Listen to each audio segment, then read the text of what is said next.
Please, dear guests, please take your seats. We are inviting you to the main hall, and we are starting in a second. Well, dear participants, welcome. Усіх запрошуємо, адже просто миттєвість відділяє від нас від того, аби розпочати сьогоднішній демо-дей. Отож, усіх запрошуємо. Dear participants, please welcome. Please not stay in coffee break zone. But well, please take your coffee and please take your places in the main hall. We are ready to start. Thank you very much for joining. Thank you very much for joining offline and online. So, dear participants, today it will definitely be a great day, so inspired with all these, please welcome. Good afternoon, ladies and gentlemen, and well, please, let's give applauses in order to give the signs that we are ready. We are ready to start. So, your applauses, please. Well, it is about good training, but well, can we give huge applauses in order that we are really energized in order to start? Great.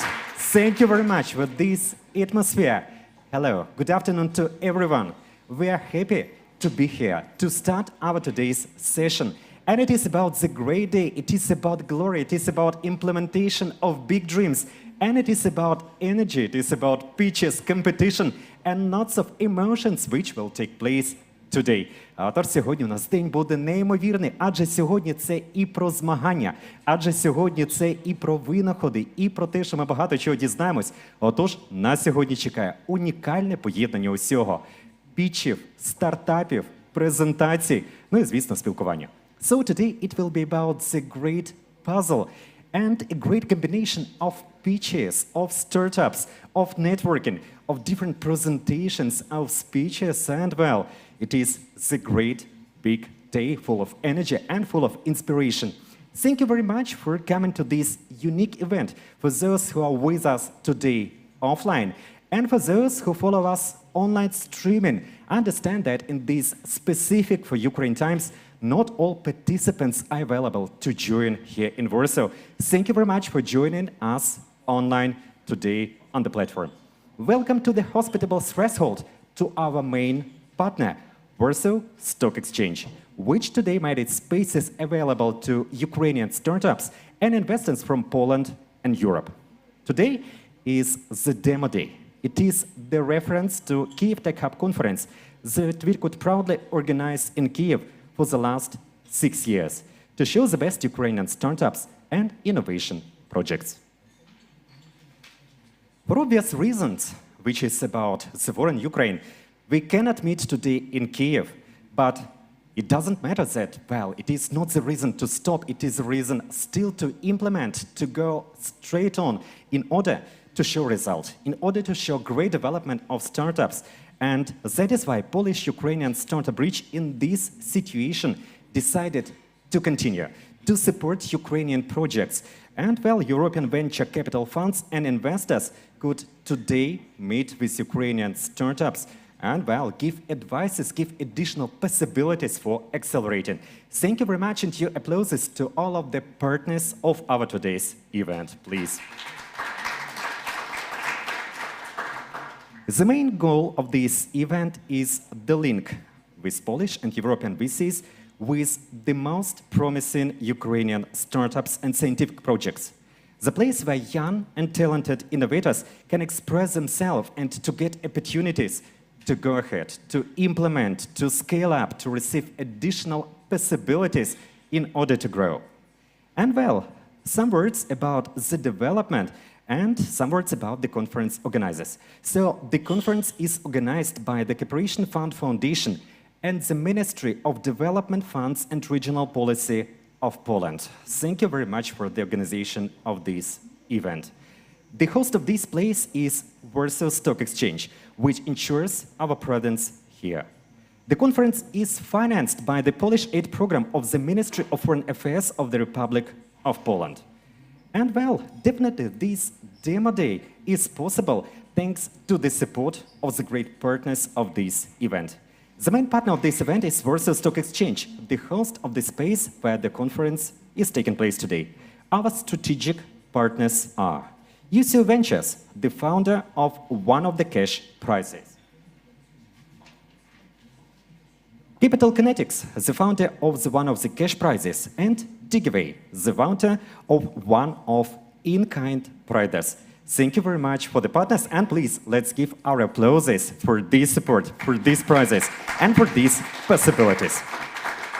Our technological partner, Event Wallet, the provider of an innovation solution, thanks to which startups and investors can have B2B tables. And please, take important information about this and take possibility to invite, to get, to speak within this initiative and, well, to use the possibility of B2B tables. Please do not miss, and this possibility is opened over there in that hall. You can arrange the meeting over there, and, well, please use this possibility to make this smart money, to make this relationship, partnership, and in order to receive consultation and different other possibilities, which is open for you today thanks to this event. This event is the summer of activities dedicated to support of Ukraine conducted in the project Polish-Ukrainian Startup Bridge. Our main goal is to help Ukrainian startups to get to European technologies, to European VC funds, and to scale up with the help of Polish-Ukrainian Startup Bridge. Well, lots of possibilities are open today. It is about communication, it is about networking, it is about pitching, great lectures, advices. So please do not miss each of these possibilities. Everything today is for you. Everything today is with us.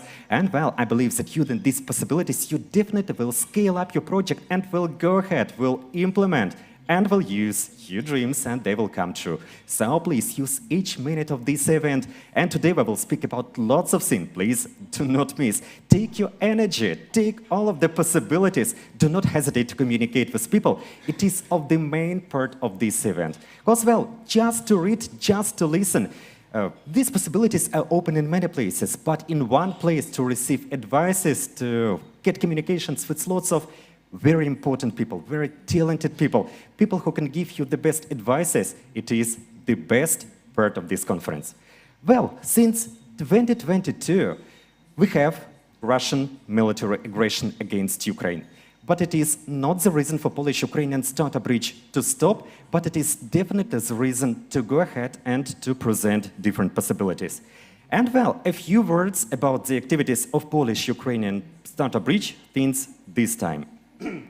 In 2022, we moved the main activities of the Polish-Ukrainian Startup Bridge project, which have been operating continuously in Ukraine since 2018. This year, almost 120 startups, just imagine, 120 startup projects from Ukraine came for us to support. And well, we are still opening, we are still looking for new ideas. And well, please do not hesitate. Please come, please apply with your project. If even you have idea, we will help you with the implementation. So please take part in the competition in acceleration. And it is about the great possibilities which are open with Polish-Ukrainian Startup Bridge. A few words about the results. So the next edition in numbers is primarily almost 130 submitted applications for startups. 60 startups qualified for in-depth analysis. 15 startups received development packages in almost 10,000 Polish zloty, which are to enable them to purchase the necessary services, materials and products, as well as consultants' assistance in developing their business in the difficult conditions, both in Ukraine and in Poland. Also, we opened a special place, and this special place is Cowork, Polish-Ukrainian Startup Bridge in Warsaw, where already new 14 startups from Ukraine can work on preferential terms, meeting business partners and take part in meeting prepared for startups. More than 10 networking breakfasts and evenings events held in Warsaw in Cowork, Polish-Ukrainian Startup Bridge. For offline and online meetups in Warsaw, in Cowork of Polish-Ukrainian Startup Bridge made it possible to check the current level of development of supported projects. And well, the last but not least, 10 startups that we have selected for the main stage, for this stage today to pitch. And well, soon we will know who is the best in this huge competition. So only 10 imagine from initial 130 submitted applications. And well, today these 10 startups are presented in this hall, and please let's give applauses to those people who are now just a bit afraid, who will just a bit later come to this stage, show their projects. So please, applauses to startup projects which will today take part in the competition. Please welcome, welcome, welcome! How great is to see the audience, this energy and these eyes which are bright, which are full of energy, which says that, well, we today will become the just champions, just the best people which will just take the first place in this competition will be just best of the best. It is the great feeling that you are full of energy and that today you are ready for this great competition. And well, taking this great competition, what will be the result of this competition? What will be the award? For the first place, it is 15,000 Polish zloty. For the second place, it is 10,000 Polish zloty. The third place is 5,000 Polish zloty. But it is not all.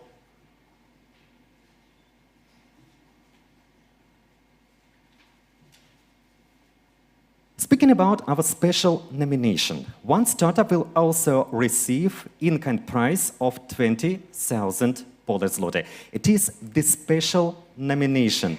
And well, speaking about this special nomination, the founders of these cash prizes, the first place award, Cooperate Fund Foundation, the NGO with more than 30 years of experience and proud implementation of project Polish-Ukrainian Startup Bridge.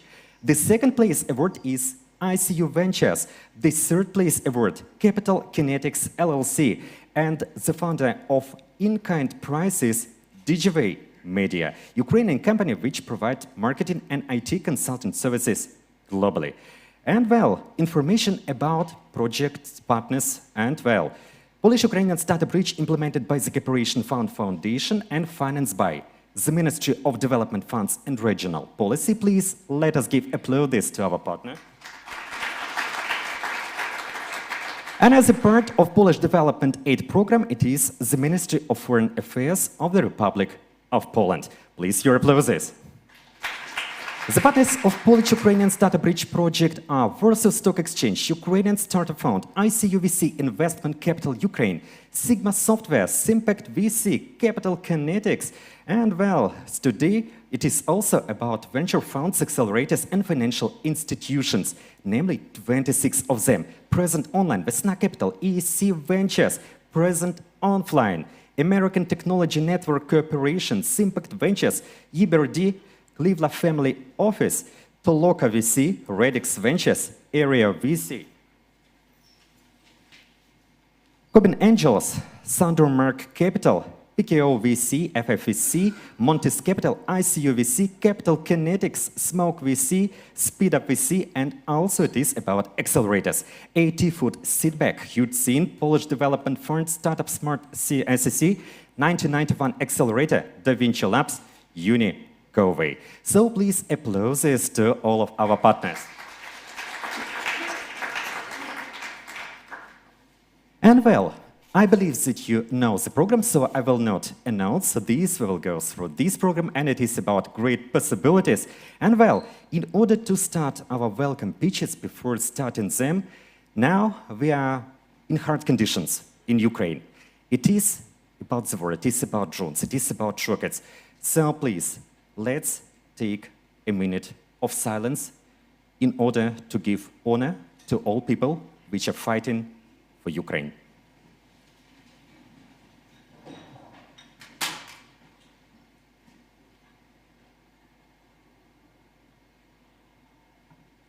Thank you very much. Thank you very much for your support. Thank you very much for the support of Poland, of Polish-Ukrainian Startup Bridge. It is definitely very important for us. Well, let's start our welcome speeches. And with great pleasure, please, at this stage, welcome the president of Kyiv Tech SA, a part of Warsaw Stock Exchange Group, and please welcome Mr. Witold Biliński. Please, with your applauses.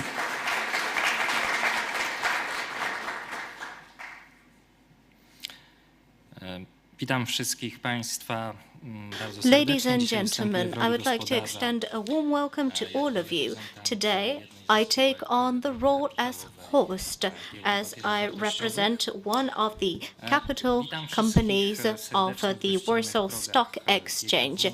I would like to welcome all of you here at the Warsaw State Stock Exchange at the Ukrainian Startup Demo Days. I would like to welcome Madam Emilewicz, who is the Secretary of State, and also the government plenipotentiary for cooperation with as part of the Ukrainian Development Cooperation Program.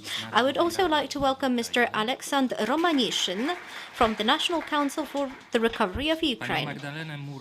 I also welcome Madam Magdalena Murawska, Deputy Director of the Department of Development Cooperation at the Ministry of Foreign Affairs of Republic of Poland. I welcome Daria Tajka, head of the Department for Economic and Innovative Development of the Ukrainian National Office for Intellectual Property and Innovation. And I also welcome representatives of corporation organizations and those who are part of the Polish-Ukrainian Startup Bridge. A warm welcome to representatives of Polish and Ukrainian Central and Eastern European venture capital funds and business angels.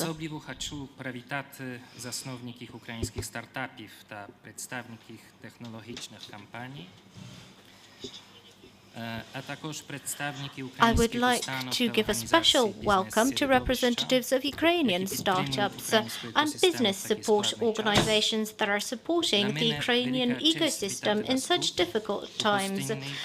It is a great honor to be here with you today and experience the hospitality of the Warsaw Stock Exchange.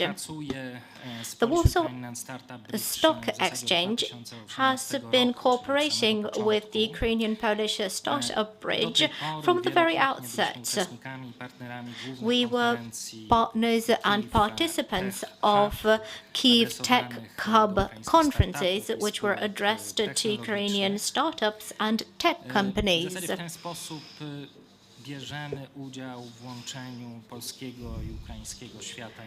And that is how we entered the world of Polish-Ukrainian technological developments.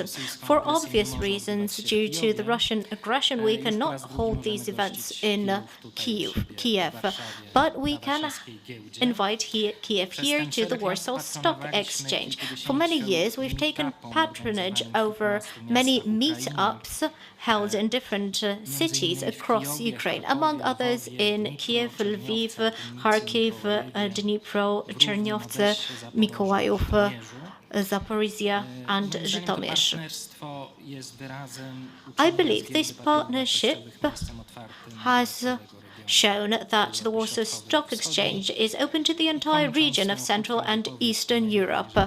To bring my brief introduction to a close, I think that the briefer the introduction, the better, because it's the content of the conference that is most important. I would like to wish all startups success. Thank you. Thank you very much. Thanks a lot for the support of this event. Thank you very much for being with us, and thank you very much for your opening of this event. Well, let's go on, and our next speaker is Mrs. Jadwiga Emilewicz, Secretary of State, Government Plenipotentiary for Polish-Ukrainian Development Cooperation. So please, welcome.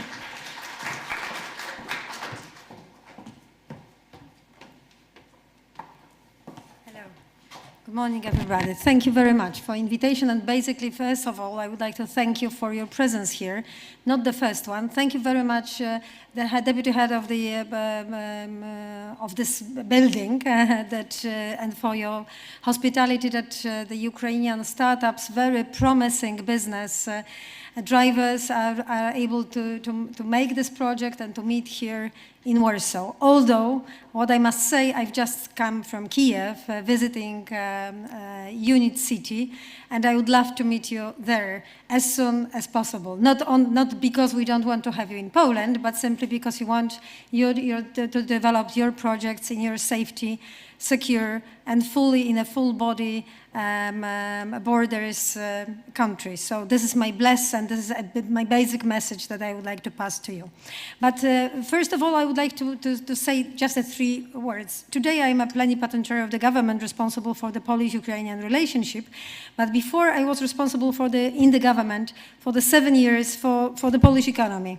And the first program that I have introduced was Start in Poland. It was the largest program dedicated to the startup society in the Central Europe.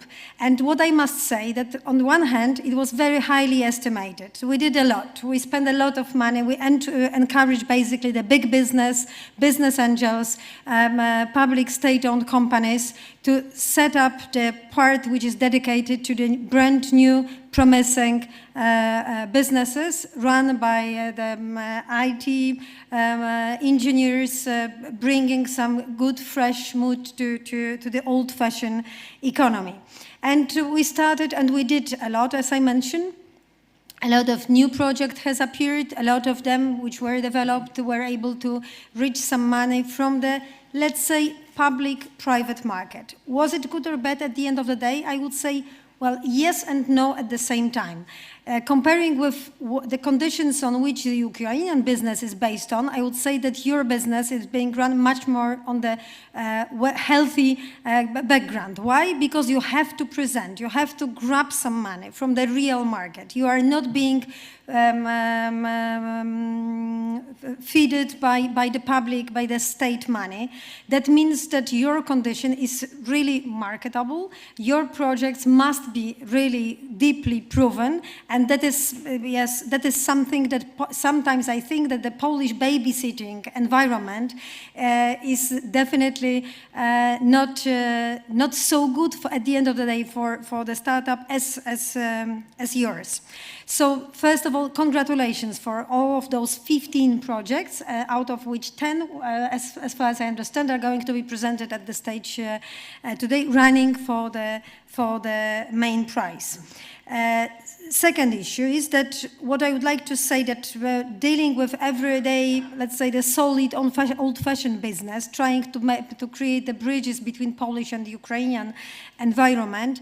Of course, bearing in mind the huge European project as reconstruction of Ukraine, I am fully convinced that what is necessary to be done in this old-fashioned business is some fresh air bringing by your technologies. So if we think seriously about building Ukraine better, that means by using your solutions and your technologies. And I am fully convinced that the marriage between startups and old-fashioned companies is something that have to come on the market, here in Poland, but also in Ukraine. So my deep convenience is that this marriage should happen as soon as possible if we think about the reconstruction of Ukraine. And the third point is rather dedicated to the smart money, to the venture capitalists, that, well, let's investor really look carefully into your market, into your projects, not to let you go to United States. So this is, and that's good that you are presenting yourself here, because this is a good hope that probably the next unicorns might appear here. And to try to compete with the very competitive world from our part of Europe. This is my dream. It was my dream actually being presented on this startup stage at the very beginning of my position in the office, to have at least, because when we started in 2016, there was none of unicorns on the Polish market. Nowadays we've got 3. So this is, but comparing to the potential of the country, this is definitely not enough. But if we combine ourselves, the Polish potential and the Ukrainian, that might be really that might create a real market rocket. So, and this is my dream. And I hope that out of those meetings, like this one, after such presentations and such marriages that could appear on the stage, we would really present some new value in an innovative world. There is some questions a lot of time whether this marriage between state and the market is really good or bad. And I am always bringing examples from the United States. If you think about iPhone, if you think about GPS, if you think about those breaking solutions of the last decade, all of them at the very basic has been fueled by the public, by the state money. So if you think, if you really want to have innovative economy, you have to discuss all those issues with the state. Actually, because this is the state who is asking the most ambitious question to be solved. The cross borders, the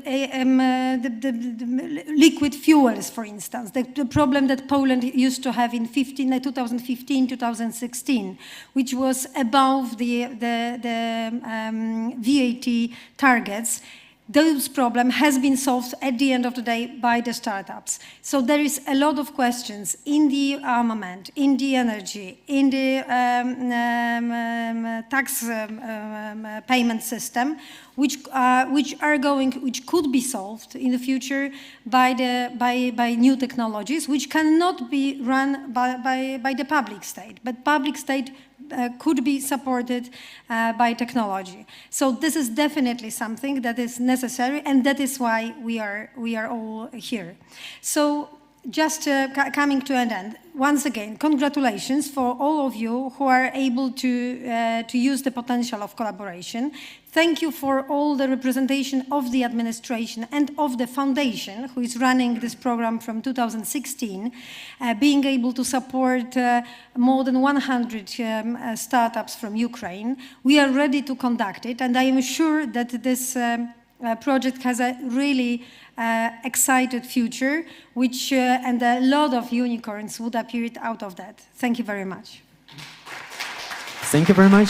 Thank you very much for your work, for this inspiration. And with your words, well, let's all dreams of our startup projects will come true. Thanks a lot.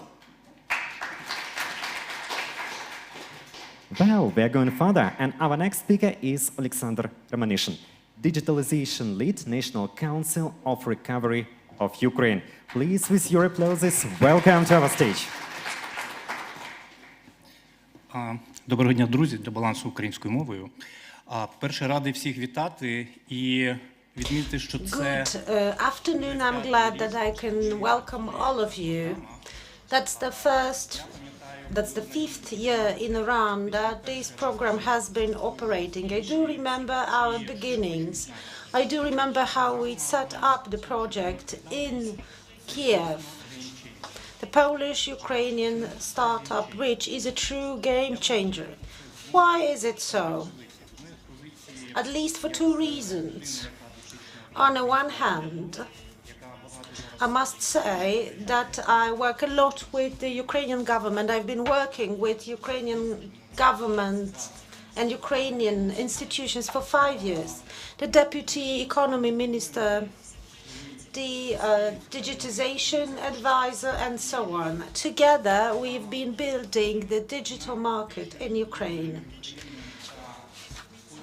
Our project has been rebuilding a unique space between Poland and Ukraine. It's more than just building a bridge.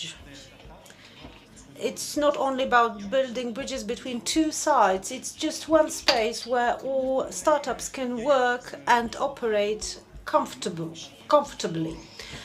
On the other hand, I am an ambassador and a great friend of Poland.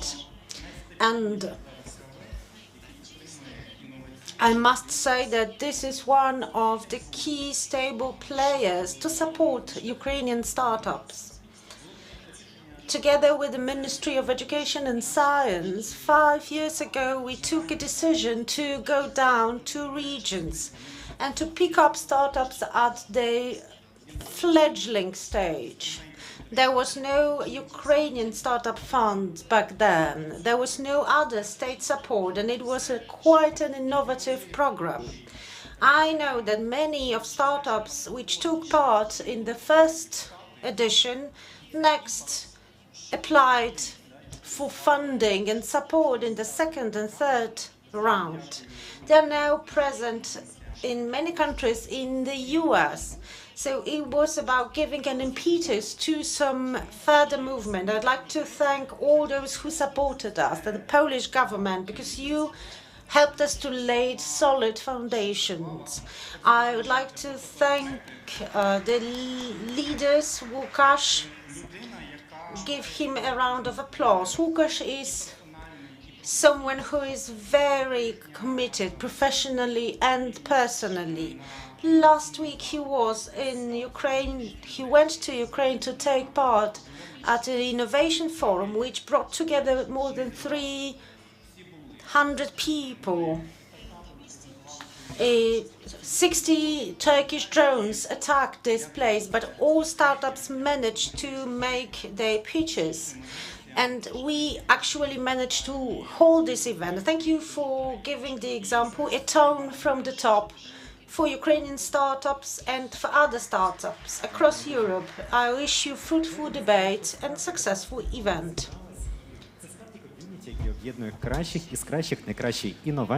Thank you. This is a true community bringing together the best innovators and the best opportunities. The great development of different skills, different people and possibilities in order to develop startups. Well, we are moving further on, and please welcome to this stage the Deputy Director of the Department of Development Cooperation, Ministry of Foreign Affairs of Republic of Poland, Magdalena Morawska. Please welcome. Well, if that is the case, well, I see that, well, depending on the timing of today's busy day, everything can happen. And, well, definitely, if later on Magdalena Morawska will join us, we will give the floor. And now, well, let's move further on. So, please, at.a, the head of the Department for Economic and Innovative Development, Ukrainian National Office for Intellectual Property and Innovation. Please, with your applauses, welcome to our stage. Доброго дня, оскільки Олександр вже почав українською, то продовжу також українською. Я рада вітати всіх на цьому заході сьогодні. Good afternoon, ladies and gentlemen. At this event, I must say that here I'll speak as a representative of the Ukrainian National Office for Intellectual Property and Innovation. It's our patent office and the office which is tasked with cooperation with investors, startups, businesses, and university communities.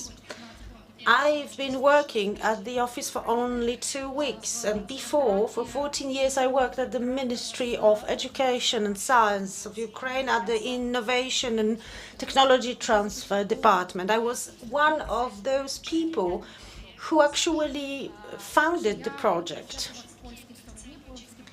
I'd like to thank Polish partners for what you've been doing for us, for the support that you provide to Ukraine.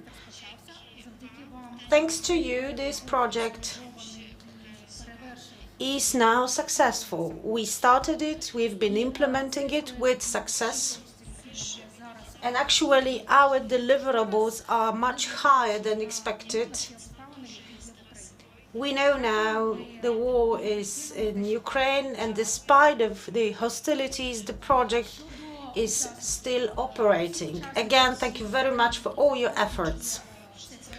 We know the participants of the project. We have all come a long way. We've enhanced our skills, our projects. It's not that everybody can become a winner today. Not everybody can be a winner because this is a competition, a true competition. But it's not only about becoming a winner. We need to win in real life. this is what is important in your own community, in your own setting, in a place where you can actually achieve your objectives. That is my wish to you. I'd like you to be able to achieve your goals defined by your mentors and by yourself. Let these goals be truly achievable quickly and quite simply. These are my wishes, and I know that this journey cannot be easy. This is not possible. However, my wish is that the journey be without obstacles, and if there are any hurdles, they should be simply considered as a stepping stone for the next stage or leg of the journey. That would be my conclusion. Now, the most important part of the event is coming. Yeah, everybody wishes, everybody's wish would be to see their dreams come true. Nevertheless, which milestones, which will come upon this way? Well, we are moving further on, and with great pleasure, please welcome to this stage Łukasz Wawak, manager of Polish-Ukrainian Startup Bridge Forward Firm Cooperation Foundation. Łukasz, please welcome and give huge applauses. Szanowni Państwo, Pani Minister, Panie Prezesie. Ladies and gentlemen, Minister, President, representatives of institution and representatives of the ecosystem, startup ecosystem, VC representatives. I've got the honor and the privilege to represent the Cooperation Fund Foundation, which for more than 30 years has been the player on the Polish road towards modernity. In the 1990s, our foundation was a key player in the transition process in building new institutional capabilities and in enhancing transparency, defining new development orientations. Back then, our Western friends gave us a huge support. And today, the time has come to give it back, mainly to Ukraine. I've been the witness of all those developments. I grew up in the 90s, and I do remember Poland from that time. And I look at Poland today, and I see how much things have changed, and it gives me great hope that the Cooperation Foundation could play a significant role in supporting Ukraine.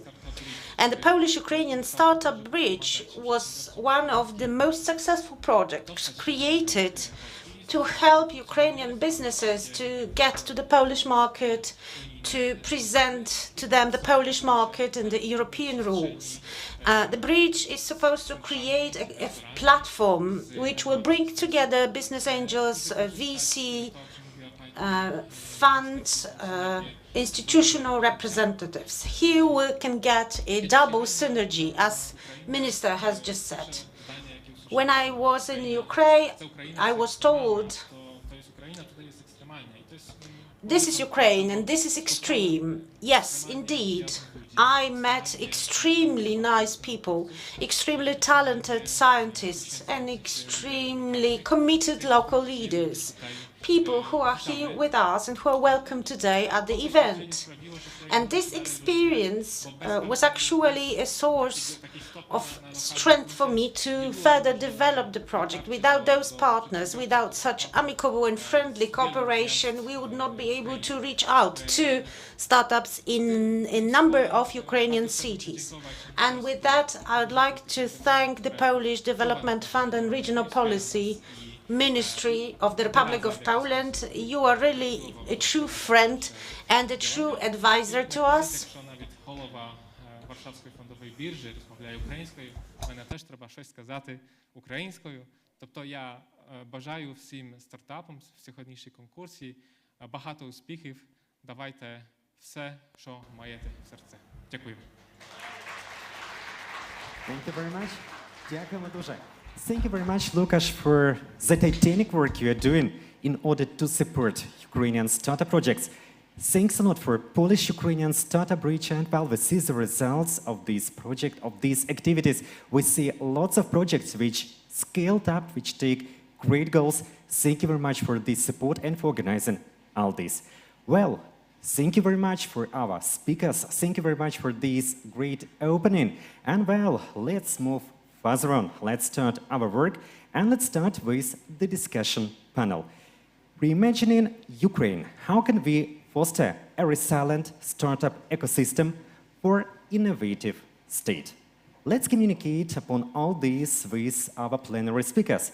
And first of all, please welcome to this stage the panel leader, Michał Halecki, Startup Support in Polish-Ukrainian Startup Bridge. Please welcome with your applauses. And our panel speakers, Jadwiga Emilewicz, please welcome, please take a seat on this stage, Secretary of State, Ministry of Development Funds and Regional Policy of Poland. Roman Nikitov, Head of Venture Capital and Tech Investments, ICU Investment Capital Ukraine, member of Ukrainian Venture Capital Association, UVCA. Mr. Witold Wilinski, CEO, Kyiv Tech SA, please welcome. Vadim Melnik, CEO, Drone Hub LLC. So please welcome to this stage. And well, Mike, the stage is yours. Please welcome to this panel discussion and have a great panel. Thank you, Volodymyr. Thank you everyone for being with us today. Actually, this is one of the things why we do Polish-Ukrainian Startup Bridge, to have you here offline, to see your faces, to see our startups which have participated in a number of our activities during the year. And now I would like to give some food for thought for our panelists before I ask the questions, actually. So the combination of today's panel is actually really well thought about, because we have representatives of both government institutions, we have representatives of stock exchange, capital markets, we have representatives of venture capital funds and Ukrainian venture capital ecosystem. And we have an example of successful businessman, young entrepreneur, who was 3 times nominated as Forbes 30 under 30. One time, I think, Forbes 25 under 25. You have managed to do that also. And built the business in Poland and scaling now this business to USA. So we have the whole support ecosystem present here from the governmental side and from the business side, which was tough to collect in one place. But having that in mind, we should remember why we do that. Yeah? So first of all, I would like to ask our partners from government sector, how do you feel, what has Poland managed to do in terms of supporting startup ecosystem, innovation ecosystem building, and what lessons learned by Poland from 2015 till 2023 can be transferred to our Ukrainian counterparts, to institutions? And please, this first question I would like to direct to Pani Minister Emilewicz. Thank you very much once again for the question and discussion. So it is not going to be very short. I will try to be as brief as it is only possible. But let's start. The first point is that the journey, state journey on the startup field did not start in 2015, because the first funds for the startup society started in the previous period of founding. And it was basically the first example and the first lesson that has been learned by us. It was a really very easy money that were achievable for the startup community, basically dedicated by the Polish Agency for the development of entrepreneurship in Poland. And that time, so after this example, I've been told many times by the startup community that it absolutely destroyed the market, because it was too easy and people were not driven by the achieving goals, by reaching the investors. It was simply too easy. It was like a grant holder, but not a businessman, so not at all. So by this lesson, but anyway, so I am not blaming anyone of that, because this was maybe the lessons that has to be learned, and we did it. Then, after 2015, we set up the program which I mentioned before, Start in Poland, which tried to do, like, say, three things. Once again, to maintain the most difficult money to be achieved by the companies, by the startup, for the very, very beginning, really. But with expectations, right? So, and with the possibility to fail. Yeah. So if you fail, you are not. But we are not going to overload you with money for the 5 years, because if you deliver something through, if you are not deliver something through 5 years, that means that you are not a startup. So we shorten, we modify the system for the very beginning. Then we create, what we did really, we try to encourage the biggest private business to establish the divisions inside, or to dedicate one person in the governing body to be focused on the startup market. We present how the BP, how Shell, how BASF are working on. How do they create their own VC inside in the structures? So we did this kind of a training with the biggest, not only state-owned companies, because of course the state-owned were the easiest one, and but we did it also with the private sector. And what is the outcome at the end of the day? I would say I'm really very proud that the Selena owner has created his own VC. That founder of InPost decided to create such, that Mr. Kulczyk is one of the. So this the private environment has really appeared on the market, and I would say that this is the best fruit which we have at the end of the day.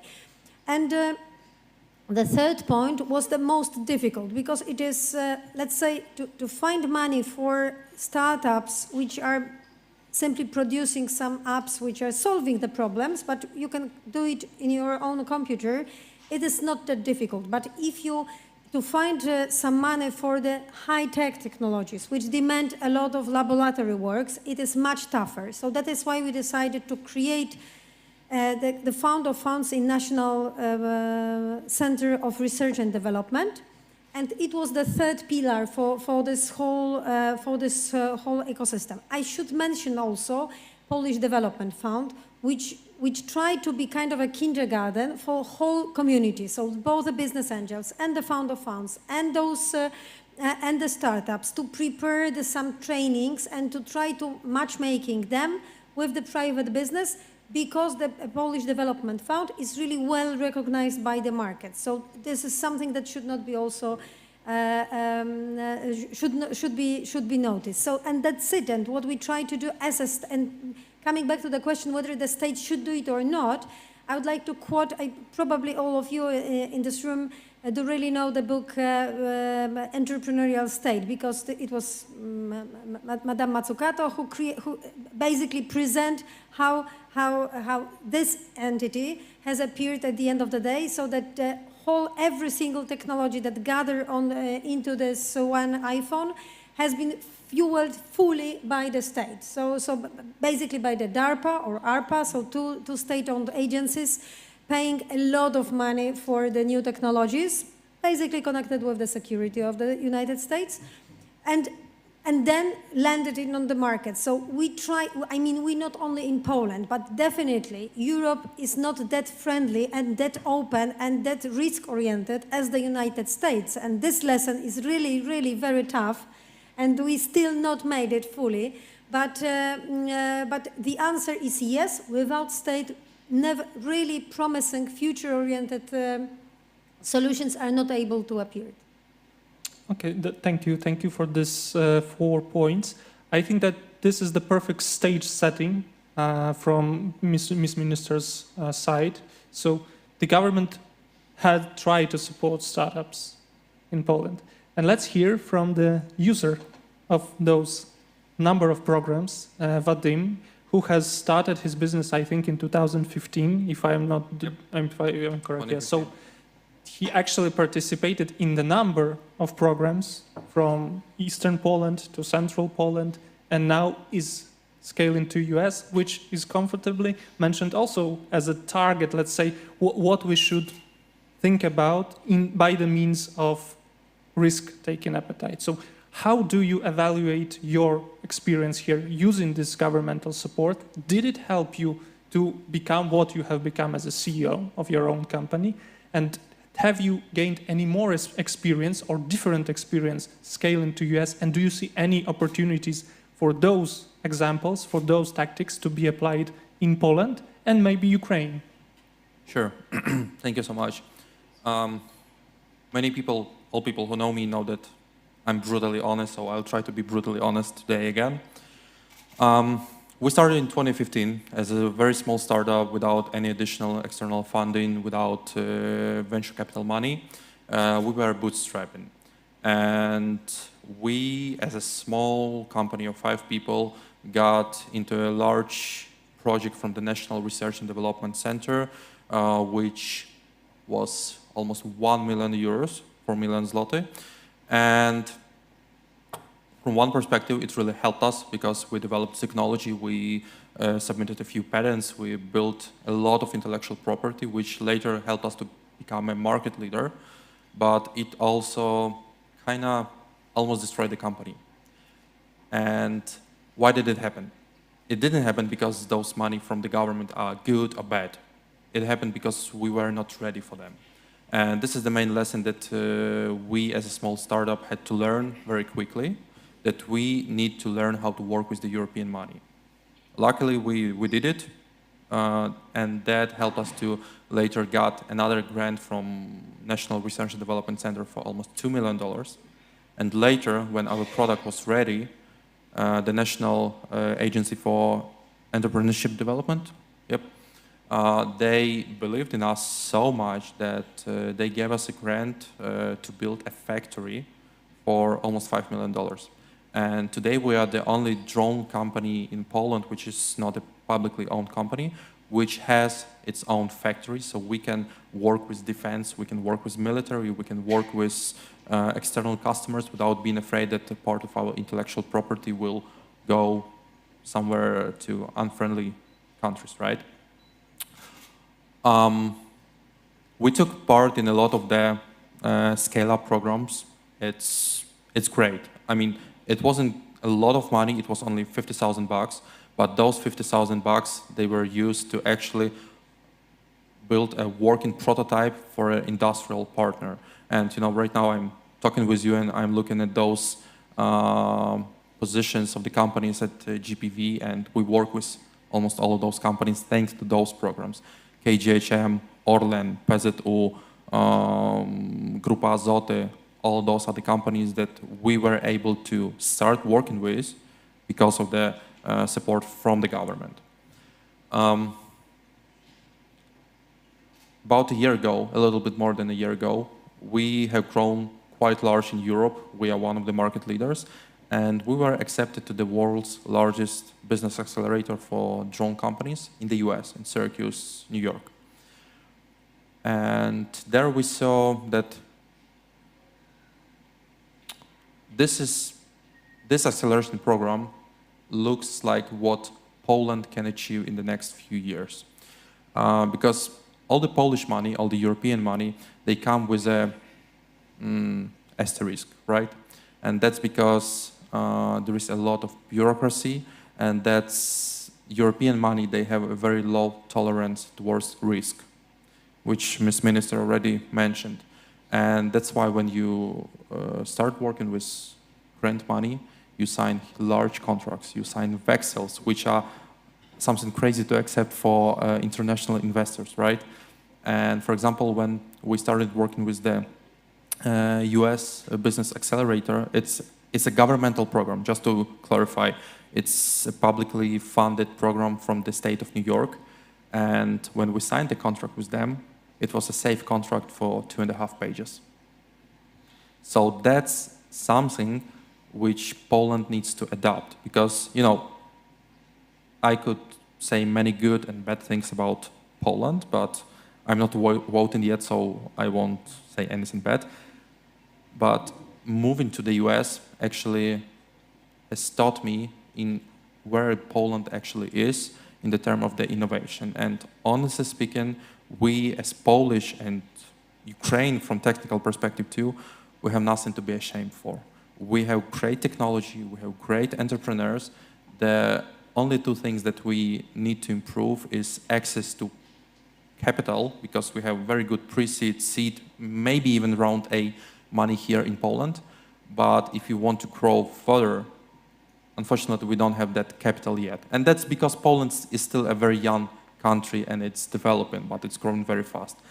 And second thing is regulation. US has a huge tolerance towards risk. For example, we started working with DARPA, with the DoD, and what they do, they just take a few $100 million every year and they throw it into startups from 150K to 750K to each startup to see what they can do with those money and with no strings attached. If you deliver, that's great. If you don't deliver, that's also great, because we learned that this path is not okay. And this is definitely not the European Commission approach. Exactly. And this is something that we as Poland need to change. We need to have we need to become more tolerant towards risk. We need to really understand that it's okay to fail. Because, you know, I really hope that nobody has ever had experience with closing a company in Poland, but trust me, that's a nightmare. And in the US, if you fail, it takes you a few months to you know, close all things, and you can start again, and you're good to go. This is where we need to be, because Poland has a huge talent of engineers and salespeople. For example, right now when we grow on the US market, we still have 99% of our development and research in Poland, in Jasionka, and we plan to remain there for the next many years until, you know, we get into the IPO or sell the company. In the US, it's almost impossible, and if possible, it's too expensive to find talents that we have here, and we need to use that.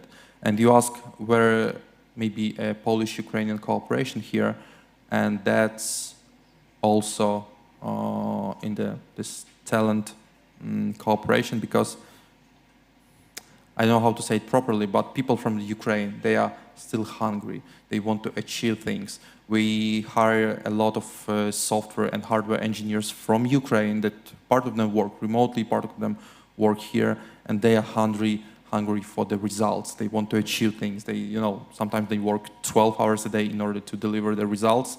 And this is where Polish startups can use those talents in order to grow their companies so they can become more successful compared to the US startups on their local market. So I would see this cooperation as the most natural and easiest to go. And that's an interesting view. And you have mentioned two very important things: access to capital and local investors. And I would like to ask Mr. Witold Wilinski, who is representing GPW, so the Warsaw Stock Exchange. How does Warsaw Stock Exchange, does it have any programs to support young entrepreneurs, not necessarily from Ukraine, but from Poland, to get access actually to the capital, which the Warsaw Stock Exchange is at the center of? Thank you for a question. From the point of view of the Warsaw Stock Exchange, we have two markets. We have the main market, which is dedicated for medium and big size companies, and we have the New Connect, which is dedicated for smaller companies or startups. So I think that from the point of view of the startup, the best way to obtain the capital, to find the financement, is to go via New Connect. Then the next step is to grow in the local market, and the next step is to go to the main market and to start the internationalization of the business. That's my opinion.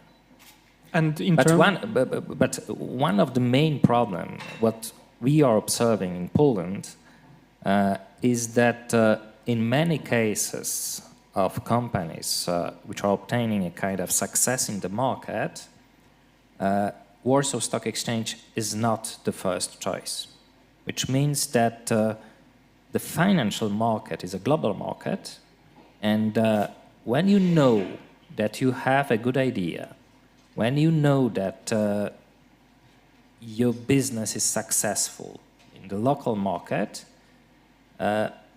it's not obvious that you are starting by the stock exchange from your country.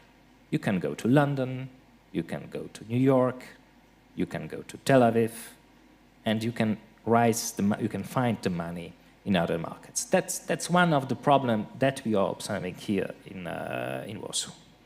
And continue that thought about you haven't identified this problem. So what needs to be changed to attract more potential listers on Warsaw Stock Exchange in terms of, let's say, startup innovating companies? Do you see some key elements which should be done or changed in the process of the listing company, of listing the company, which will allow for foreign, for example, Ukrainian capital or Polish entrepreneurs? One of the main problem, but this problem do not concern only the Polish market. It concerns, in general, the European market, the market of listed companies in Europe. This is the regulation system, which is, stronger, more difficult in comparison, for example, to London, in comparison to New York. And this is a kind of obstacle. This is a kind of thing which is difficult for companies. And what do we see in Warsaw? We see a movement of delisting of companies, yes, because of the regulation. Okay, so regulations definitely need to be amended. No, simplified. This is important, but this is important because of the security of investors, yes? But we cannot go too far with regulations. That's my opinion. Okay, thank you. And Roman, you as an important part of startup ecosystem, both in Ukraine and international, I see that you have in ICU over $300 million invested in total. You have invested in many successful Ukrainian and international startups, for example, Respeecher, yeah, so the startup which works with directly USA, with American market, with Hollywood. So, two questions for you. First question, why are you here in Poland? So what has attracted you to stay here, to be on this market, to develop here your presence? And the second question is about startup ecosystem in Ukraine, how it has evolved since the beginning of the war. And will it remain the same? Will it come back to its roots, being like a cash cow, let's say, for Ukrainian market, so given the foreign currency and strengthening the hryvnia, or after the war and during the war, is it becoming more than just one of the economy sector? It penetrates into different industries, as Ms. Emilevich said, so large corporates are recognizing finally the role the startups can play in their development. Thank you very much for that question. Poland, we didn't come to Poland after the war started. Actually, just following up on my personal experience, I came to Poland back in 2005, and we ended up in Warsaw Stock Exchange with a few Ukrainian companies. Some of them are delisting today, as you mentioned. And for us, it was a big challenge to make sure that those companies out of Ukraine that were developing those, at that time it was agricultural sector, and I was an investment banker trying to make this happen. One of the first deals on the Warsaw Stock Exchange internally was called non-starter, but it worked. And we were learning how to combine what Ukraine has in that sector and what Poland, as part of EU, as part of regulated market from a stock exchange, has. And we found a way. It was a little bit synthetic, but it worked. And these both markets were benefiting from that. Today, when we're talking about the startup ecosystems, and we're talking about a lot of Ukrainian startups being in Poland, and Polish-Ukrainian Startup Bridge is a good example where a lot of Ukrainian startups ended up naturally in Poland because of the war, because of the disruption, and have to learn to survive, have to learn to take the best out of possibilities in this market, and to basically remain and keep the best features of the market they're coming from. This is still sort of, at this point of time, synthetic, but more and more it comes natural when we see Polish and Ukrainian startups cooperating, when we see Ukrainian startups learning to attract funding from existing European governmental, quasi-governmental European Union programs, and this is the way forward. And I think these markets have no other way but to basically mingle and develop together.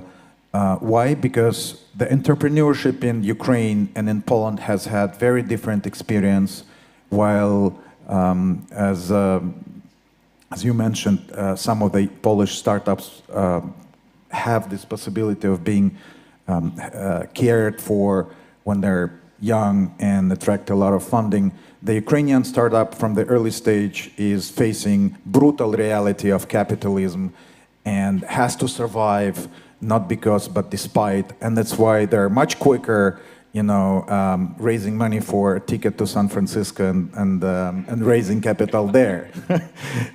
You know, while at the same time Polish startup doing the same thing, having the same talent, you know, just for comparison purposes, is staying comfortably in Poland, you know, dealing with regulation and dealing with reporting and all of that. And obviously this is in a way, what you were mentioning, this is in a way hindering the process, and we have to take the best of the two worlds to make sure that we basically have this aggressionness or hungriness, as you called it, of Ukrainian startup, actually, you know, being overachievers, and trying to overcome anything that comes along.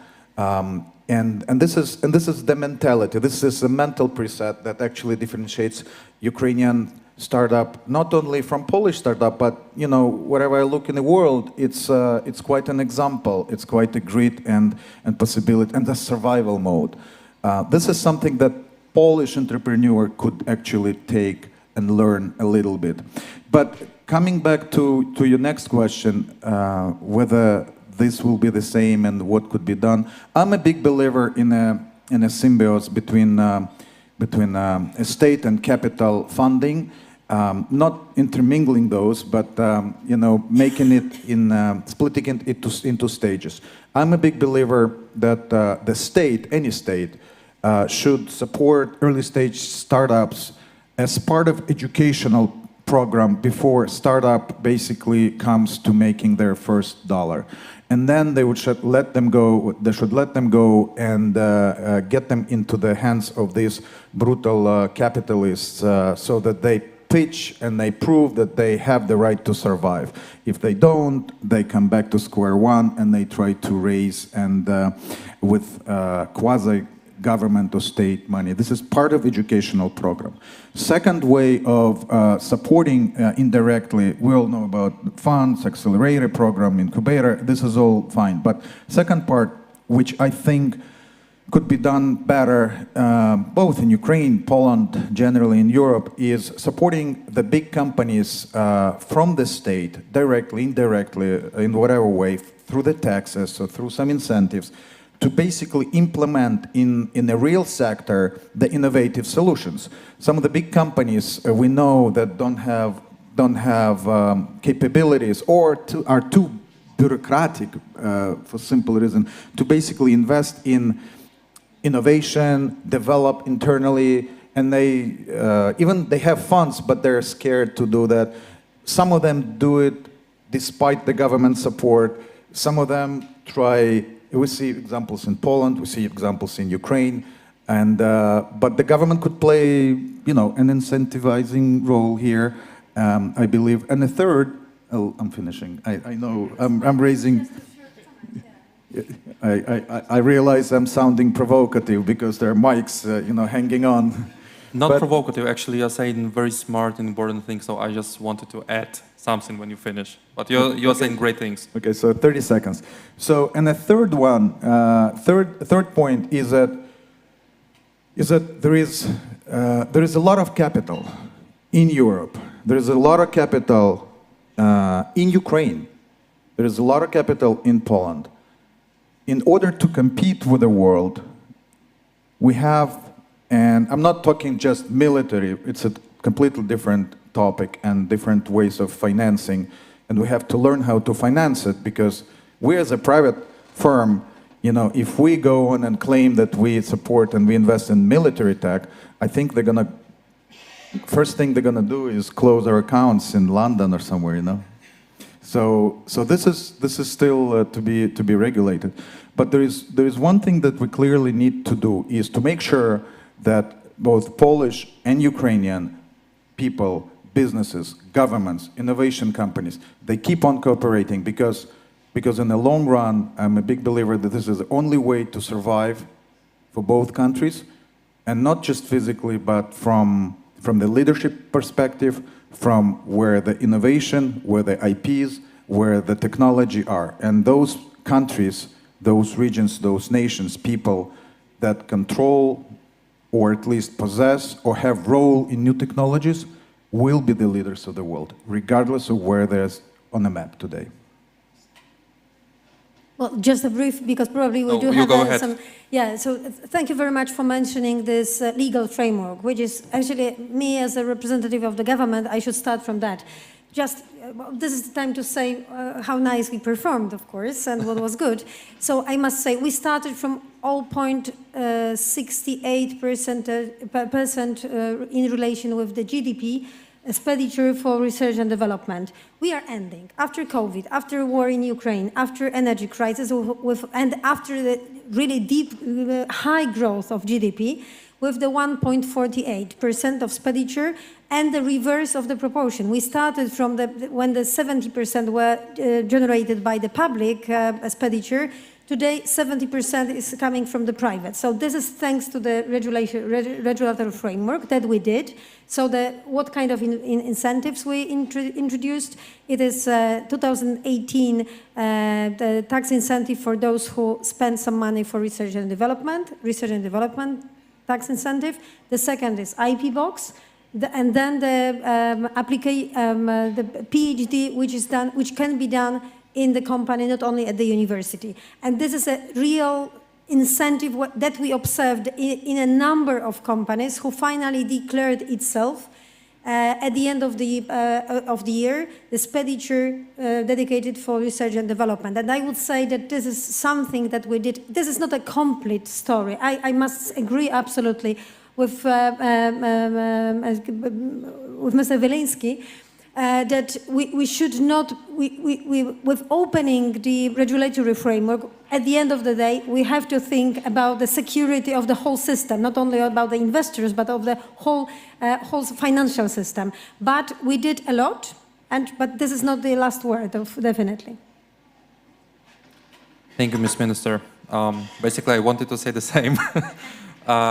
So just one thing, because recently we signed a first large contract in the US with a huge multi-billion-dollar company. And in the US, there is a natural culture of large companies supporting the small startups. It's called giving back to the community. And it took them almost 50 years to get to the point where they are now, where large companies are supporting small startups like we, actually from other parts of the world. And something which is very important in Poland, Poland has done the same in less than 5 years. Because I remember when I started in 2015, and it was close to impossible to start working with companies like Orlen, KGHM. Today, it's an open door. We can come to their research and innovation department, we can have an open conversation, we can talk, and if they see a potential, they will start working with us. So Poland is on a very, very right way to become actually a European leader, and it's not, marketing bullshit. We are on a right way to become a EU leader in innovation, and the thing that the GDP investment in research and development regarding to GDP is growing, is actually showing that. And 10 years ago, we didn't have any unicorn. Today, we're close to have like 10 of them next year. So that's just for Ukrainian startups. Trust me, it's a very, very good place to grow, comparing even to the US and to the rest of Europe. Yes, and of course, I think that another question is that which pattern Ukraine have to follow, the European, or United States, Israel, or UK. I think that from the point of view of effectiveness, from the point of view of large, big-scale IT companies, US is the best. And during the past 30 years, in Europe, we have not created such companies. That's the problem. So Ukraine have to choose the right way of development, and I'm not sure that the European way is the best one. I mean the EU way. Yeah, in this term. So just to quickly say that I totally agree with you. In my opinion, Ukraine has to go to the Israeli way, because why Estonian and Israeli startups are so successful? They never start selling on their local market. They buy the ticket and go to San Francisco, to the Bay Area, to fundraise there and start selling in the US.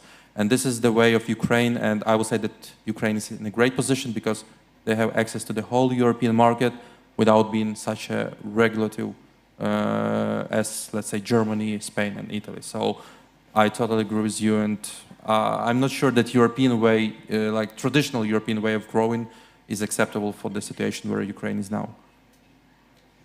We need to wrap up. I would like to ask one final question to all of you, and I would like if you would have 1 or 2 bullet points, bullet answers about what Poland can do now and what can it do, start doing now and do 5 years from now to help Ukraine achieve that goal, so to build a growing, fostering economy. Mr. Wilinski. So I think it's a very good question. We have to go back to the beginning of 90s. At the beginning of 90s, the Ukrainian GDP was comparable to the Polish GDP, which means that during this past 30 years in Poland, we did a huge step. But what is important? We were able to do it because we have implemented regulations and legal framework from the EU, which have stopped the corruption, which had created good institutions. And I think that this is the main important point from the point of view of the future development of Ukraine. The first thing, to create a legal infrastructure to fight with corruption and to create a democratic society. Atim?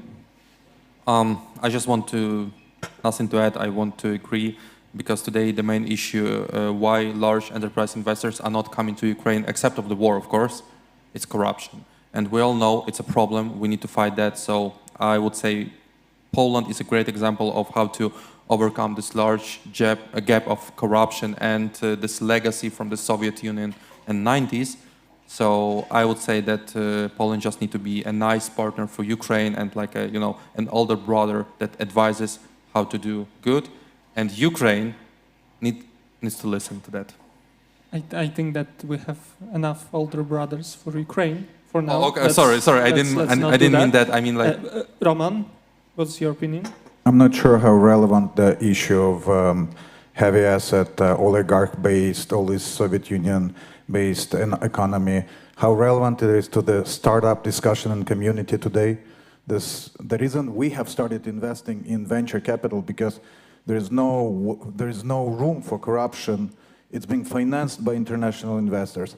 Investors are coming to Ukraine. They are investing in this technology world. More so because this is not related to Ukrainian kind of pain points.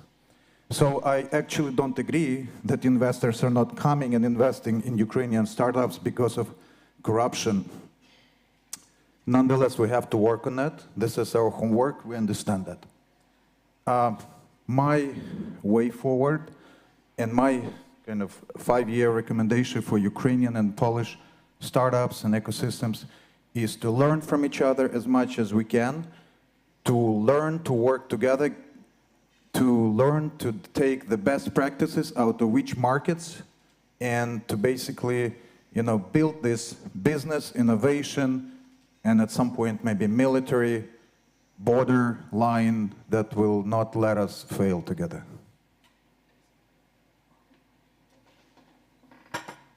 So, well, just final words, that what I do really believe, when the war has started, and I try to analyze, of course, as every of us here, what is the future of this conflict, what we would like to have at the end of the day, and what is the next generation challenge standing in front of actually your generation, not mine, is that, of course, we would love to have Ukraine be back on the map, be as close to the Western world as it is only possible, and be in the shape from the before 2013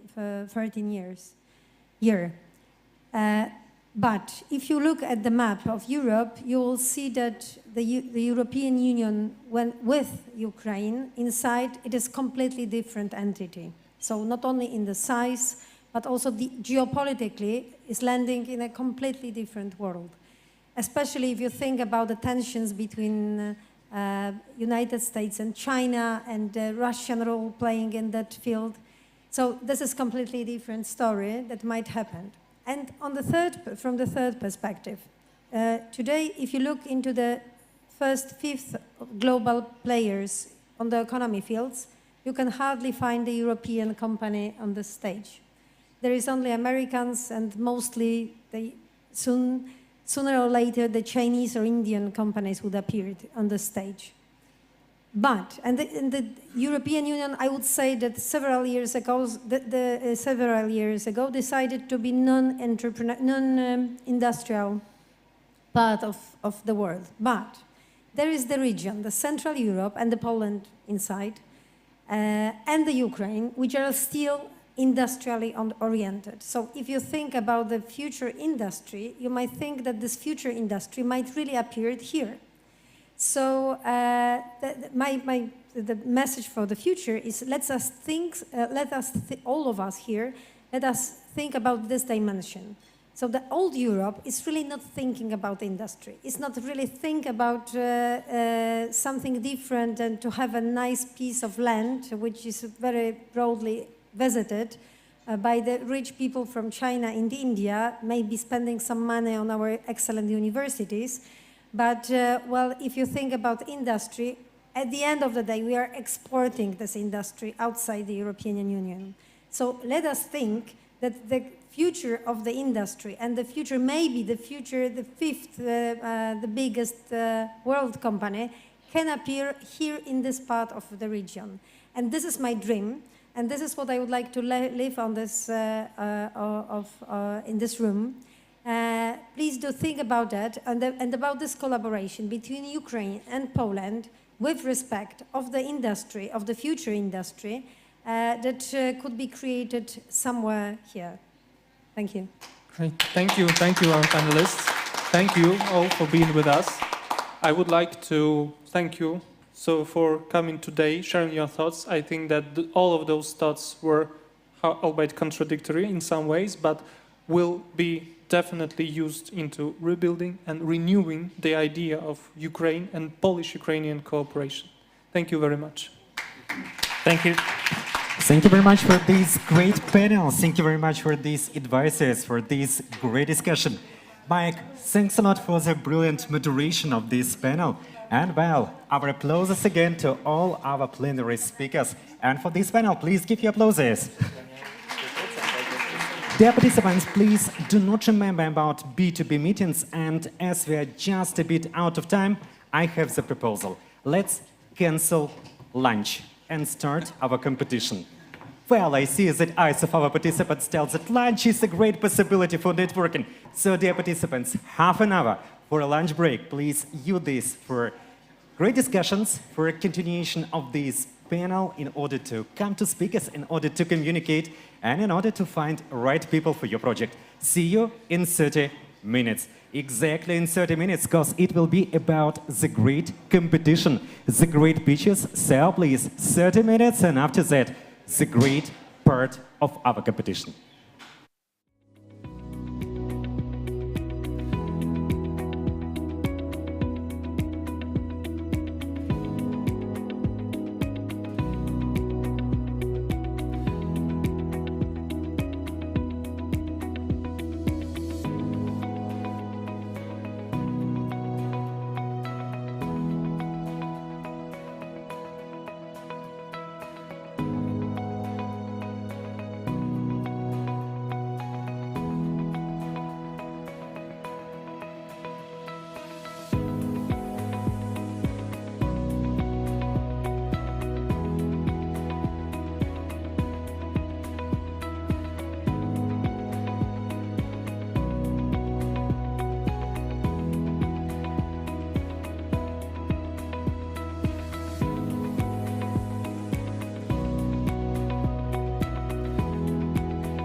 Будь ласка, усіх запрошуємо.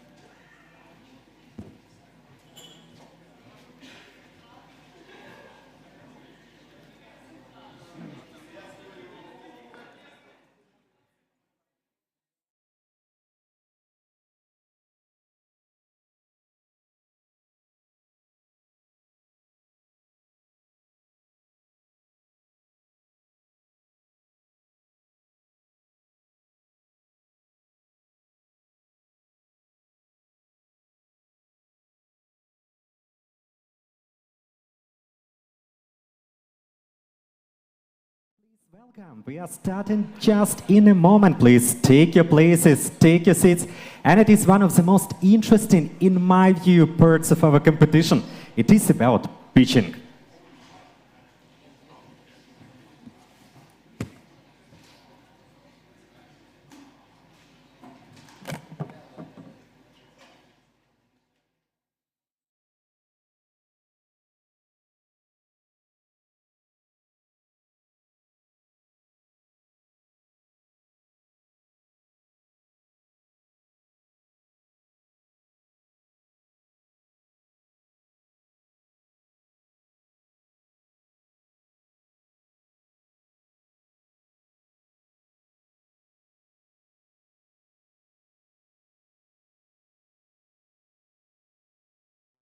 Just a minute in order to start. So please, if your colleagues haven't joined yet, so please give them the sign that, well, the most interesting part, one of the most interesting parts, is starting just now in a minute.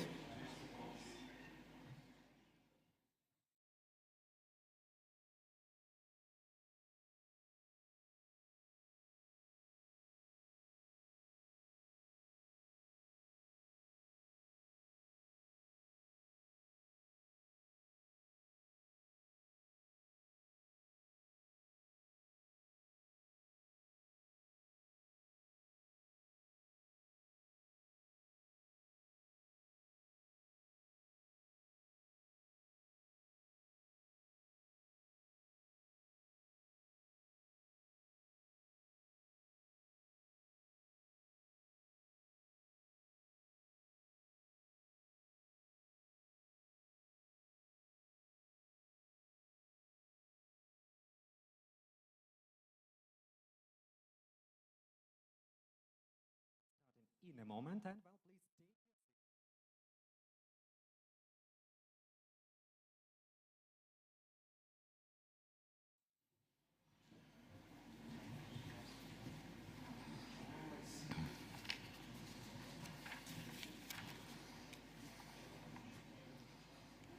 So I see that participants are coming in this hall. Well, after this networking, I believe that with new forces, with inspiration from communication, you are ready for pitches. You're ready to take your energy, your insights, and well, to present all these to jury. So please, good luck to each of you. We believe that each of you is really with potential to become the winner of our competition. And well, in order to start our competition, well, to make applauses, maybe just not the same as to give such inspiration as have you. So I will probably give the sign that, well, it's time to start our presentations, it's time to start our competition. So please, with your applauses, let us start our pitches, let us start the competitional part of our event. Your applauses!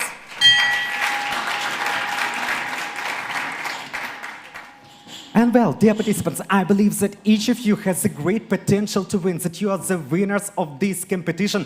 And it is only several hours to know that, well, it is really true. So please now, take off from your places and, well, please give emotion, give sign that shows that you have the potential to take the victory today. So please take out of your seats and, well, give some emotion that, well, you are ready for this victory. Please take up your applauses and your sign of the victory. Something like this. Give some emotion. And well, probably at this moment of time, I will take selfies. So please. 3, 2, 1, 0. And your emotions, your applauses. Well, you are great. And in order to tell how it will be, what are the rules of our competition, please, with great pleasure, on this stage, Lukasz Wawak. With your applauses, please. Applauses. Hi, hello. To not prolong, I hope that you eat well and you are ready to pitch. Some formality. During the pitching, we present 10 startups. Each startup has 3 minutes that are counted to present the project, to present the pitch deck. After that, 5 minutes of questions from jury. Vladimir will present who is in the jury in the next part. And keep in mind that we will evaluate you by such topics. Problem, how you propose the problem. How about your product or solution or service? How about your business model, how it works, how clear it is, financial model, what you prepared from the finance side of the project, quality of the presentation, how you present yourself, and very important, team potential. So keep in mind these rules. Thanks. Thank you very much, Lukasz.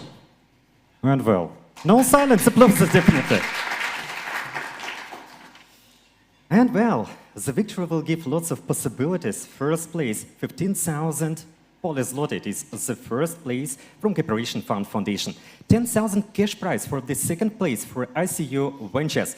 5,000 cash prize for the third prize from Capital Kinetics. And 20,000 in-kind prize for marketing and product development services from Digivay Media for selected startup. Well, great prizes, great possibilities, but it is only announced, and being here it is the victory itself. Communicating with these people, it is definitely about the great possibilities for scaling up, nevertheless, of the place which you will take. Well, speaking about all the rules for this competition, sounds good, sounds, well, very challenging, but how to do this, how to implement this to practice? With great pleasure, please welcome on this stage Christian Kumar, CEO of Capital Kinetics and Polish-Ukrainian Startup Bridge mentor, to give recommendations about pitching. Great to have you here. Thank you very much for joining us, and the stage is yours, please. This is a problem being short. Right, everybody eating in the back, come on in. Look, I'm speaking. Come, look at you, lazy. There'll be food after. Right, you can hear me because my voice bellows. Hello, testing, testing. Who's a founder? Raise your hands. Don't be greedy. Just one hand will be fine. In the back, who's a founder? I've only got 5 minutes, so, you have to pay attention to the big man on the stage. So I've had the pleasure of, this is my second year with the Polish-Ukrainian Startup Bridge, and I've been a mentor, right? What that means is founders come to me with an idea. I tell them to present it differently. They completely ignore it.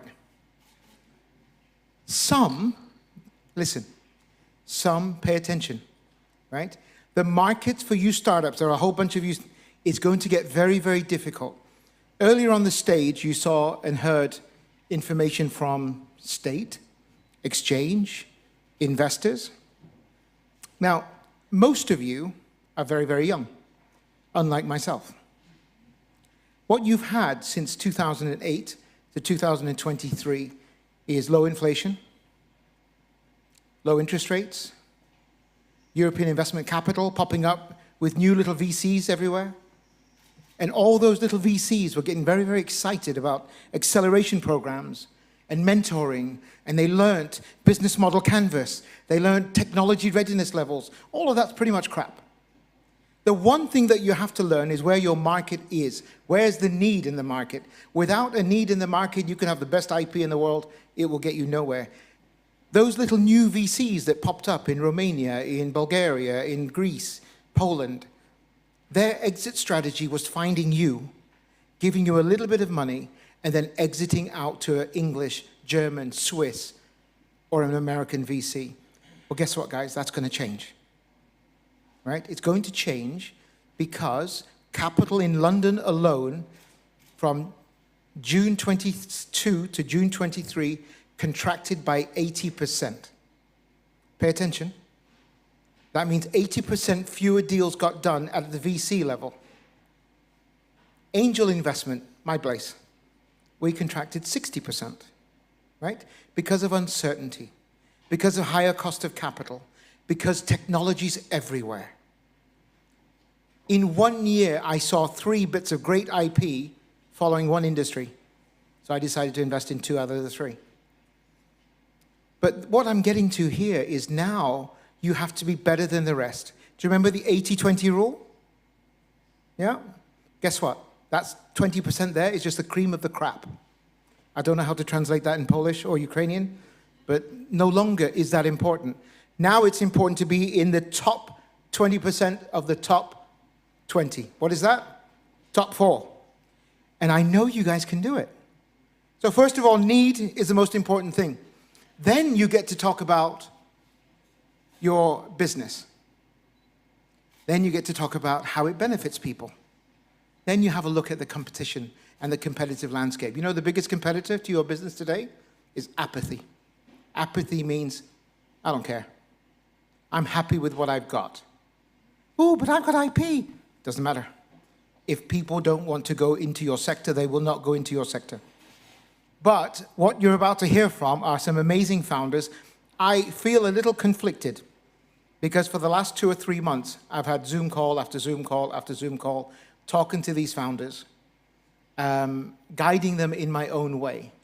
Some of them are very confident, some of them are very nervous. Here's my advice to the 10 founders that are pitching today. 3 minutes is a long time. Get your point across. If you haven't got your point across in 3 minutes, bleed into the Q&A.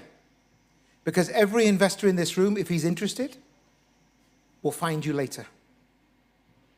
I've got to say, he or she is interested. They will find you later. So my name's Christian Kumar. I'm from Capital Kinetics. I'm not Polish. I'm not Ukrainian. I'm not even European anymore. But I love this region. My love for Poland started 4 years ago, and I pointed him out this time last year, and he's right there, Martin Ring, who invited me to the Wolf Summit here in Warsaw, and I'd never been to Warsaw prior to that. And what I saw was a landscape of change. I saw founders that were more passionate, more diligent, and more dedicated to their cause, and what they needed was something that you all need today, a little bit of money. So what we've seen now in the last 4 years is huge migration of bigger economy VCs, angel investors, family offices coming into smaller countries and markets. But when that slows, which is about to slow in the next few years, is when you need to be at the top of your game. So enjoy the presentations. I have my favorites. I won't tell you who they are. And let's catch up afterwards. Thanks a lot for your time. Thank you. Christian Kumar, thank you very much for your great advices and for this inspiration. Well done. And well, with all this, let's take our way to victory. And who will be our decision makers? Who will take all this to practice and, well, show these great results with these great advices? So our jury and the representatives are as follows. Kamil Pribic, Investment Director, Sempect Ventures. So please, your applauses. Ahmad Piraya, Chapter Director, Startup Bridge, Warsaw. Please welcome. Roman Nikitov, Head ICU VC, member of UVC. Please applauses. Christian Kumar, CEO, Capital Kinetics, and I'll definitely applauses. Please welcome. And Maxim Chebrov, CEO, Digaway Media. Please welcome. Well, it's time to start. It's time for your presentation. It's time for your pitches. And well, good luck to each of you, because you are selected for this competition. And definitely being here, you are already the winner. So good luck and well, Mike, please. Maybe some remarks? No, if any. If that's not the case, that we are ready to start. And well, the first project, the first speech, the first presentation is AR platform. The company develops a solution, hardware plus software, to tackle the problem of lower limbs caused by diabetes. Moreover, the solution can be used for rehabilitation purposes after certification. Well, to be the first, it is definitely hard, but well, good luck to you, and our applauses are to you. Welcome to this stage, and everything will be just fine. To be the first, it's definitely cool. Hello, everyone. Witam wszystkim and щиро вітаю.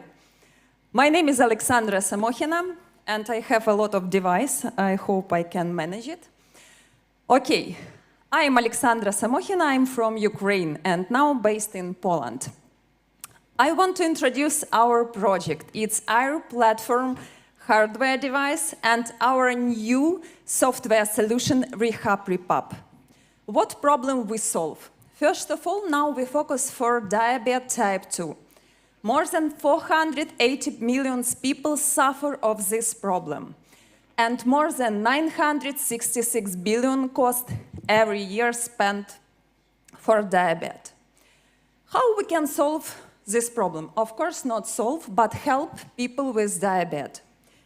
Our physical device, when we train soleus muscles, help to activate and improve the metabolistic option in our body. After 15 minutes of training, you can reduce the blood sugar at least 52%. Our software solution help you to make rehabilitation or some exercises at home. And the next, if you have a problem with diabetic foot, for example, you can use our platform with 3 type movements for solve this problem too. What we have now, more than 150 patients get a great feedback for us. We cooperate with 11 rehabilitology centers in Ukraine that use our platform after stroke rehabilitation, military rehabilitation, club food rehabilitation, values, and etc. And what we want to build for our business model. It's a simple way, B2B and B2C, sales for hardware, and subscription for software. Market is really huge, more than 80 billion United States for different health tech solution, and it is grow up for 40% each year. And we want to achieve for the next 5 years more than 10 million United States. Competitors. We show few competitors. The first is for physical device, which help to activate soleus muscles. It's only few machines which you can find in gym. It's a huge and expensive. And for diabetic software solution, nobody offer the solution for movement. For solve the problem for movement, only for some treatment, only for food correction, glucose control, and etc. And we will be the first. What we want to achieve for the next 5 years, it's 10 million United States revenue turnover through our sales activities and subscription. Our team is quite experienced. We have a great rehabilitologist on our team. We have a partner, Vyacheslav Bazarenko, our CEO, who have own IT company and owns 3 rehabilitology centers in Ukraine, where we tested whole our hypothesis and get a proof of concept. Your time is up. Thank you. Well, thank you very much for the presentation. Your applauses, and well, great start. But well, let us see what about the questions, remarks of the representatives of jury, please. Thank you very much. Very energetic. However, AR is always assault rifle. Like when you start with, I am from AR platform, I might see you more with a gun on your shoulder rather than try to sell something that is going to be around diabetes. So that might be a little bit of a problem. Also, your SOM is very wide. Like, how would you really define being in, I literally call it like Eastern Europe, Western Europe, and North America? How did you envision your first level and then go to the next level? Because I think you're very ambitious in that level. Thank you for your questions. First of all, about our naming, we will change our brand because the first, when we developed this item, it was Achilles rehabilitation platform. But after we get a great feedback and we cooperate with 11 rehabilitation centers, we understand that it is very, very like a small solution Achilles, and we can make wide. What we do, we registered a trademark like FlexiLimb, and we will change branding for FlexiLimb for the next 1 month. About our solution, for which market we want to focus. The first, it's now Ukraine, because in Ukraine we can do everything without certification. It helps us to solve a lot of problems and to test our hypothesis. After that, we want to go for United Kingdom and Germany market because it's a huge market for diabetic in European zone. And after that, we will go for United States, Canada market. Good, thank you. Please. Thanks for the presentation. Could you tell something more about intellectual property? Did you protect it already? How it's about that topic? Yeah, of course, we protect it because our solution is unique. And we now on process patent pending. 6 months ago, we applied for patent and waiting for results. And for software, we now have a TRL 3. Because of that, we are not patent this. And what regions did you applicate in your patent? Now only in Ukraine, because we want to finalize. It's a maybe 10th iteration of platform, and now we tested this one in the 3 rehabilitologist center. And when we finalize the model, we want to make electronic solution of this, because it helps European rehabilitologists to increase the time which they spend with patient. Okay, thank you.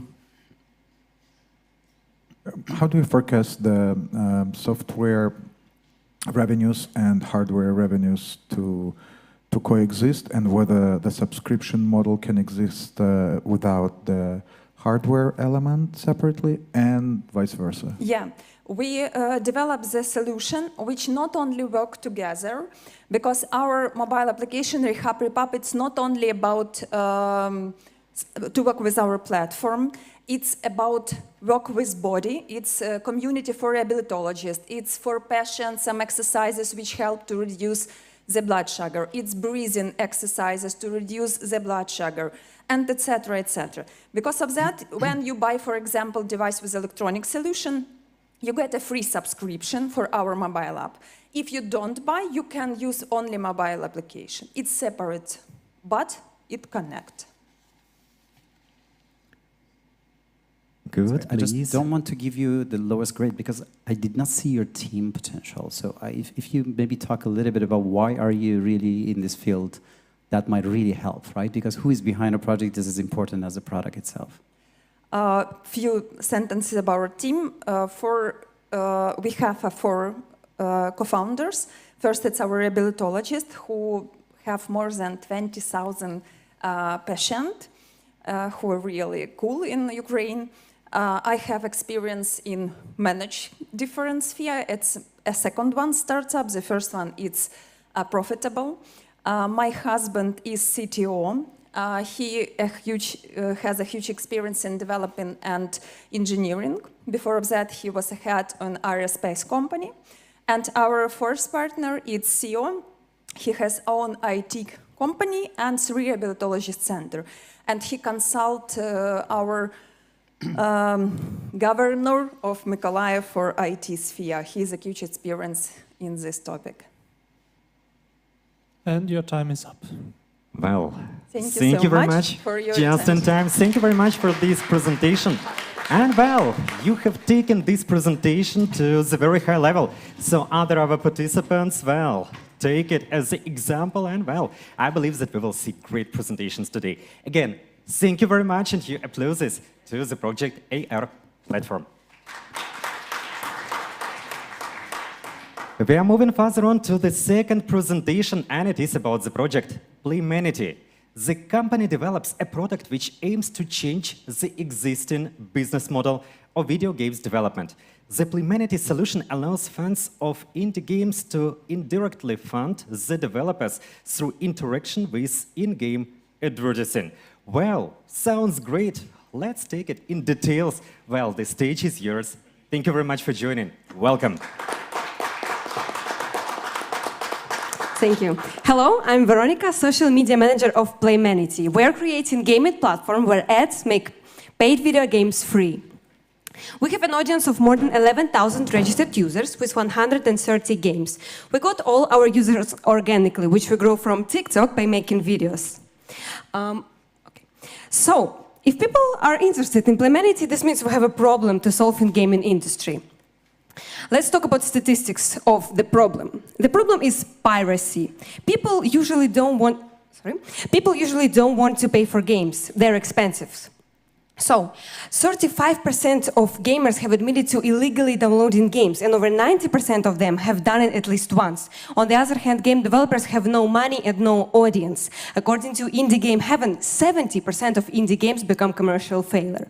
So, the solution is Playmanity. We provide paid games for free by showing ads. It solves the problem for gamer by playing paid games for free, for game developers by earning money from it, and for advertisers by reaching gaming audience. How it works? Pretty simple. You just choose a paid game on our platform, download it, and play completely for free with ads. We build ecosystem for everyone. Ad network shows ads on our website. Then from these ads, we pay 85% to game developers. So it all comes out just like this beautiful illustration by our CEO. Right now, our team is aiming on independent video games market. Indie PC market was 2 billion and is growing year by year. Our competitors are, first of all, of course, all pirate sites. But, as we all know, they do illegal stuff, whereas we provide paid games for free legally, and game developers earn ad revenue. Second, distribution services, but they do not offer permanent access to all games for free. And last, in-game advertisers. However, they put ads only into free games. About our team, we have 15 people. Our co-founders have worked before in several startups. Our CEO founded a fintech startup, Getmanity, and I am social media manager. We are partners with Kryptonite Interactive Agency. This agency worked before with Coca-Cola, Red Bull, and others. This agency will help us to grow more users. Right now, we're at open beta test status, which was released on August 27 of this year. We have ads on our website now. Also, we have more than 130 games, and users already enjoy using Playmanity. Our roadmap, as I said again, we have ads on our website. Then in 2 years, we want to integrate ads in all our games, and game developers will put it where they want. For example, at the beginning, loading, or quit of the game. After that, we want to add subscription to play without ads. That's it. Thank you. I'm ready to answer your questions. Thank you very much for your presentation. And well, the stage is to our jury. Additional seconds to your Q&A session. Good, thank you. I mean, I did work as a marketing manager for a gaming company. So your last slide about the number of the people in your social media should be on your first slide. Oh, okay. Because if you don't have the audience and the community, nothing is going to work. The worst strategy game, as long as you have 15,000 followers, it is going to really go somewhere, right? So how do you see yourself in the landscape of competing with other community? Because gaming is a very emotion-based, it's not very statistically something has more return on investment, that's why I'm going to join them. And with all due respect also, I don't even think 15,000 followers on TikTok is a lot.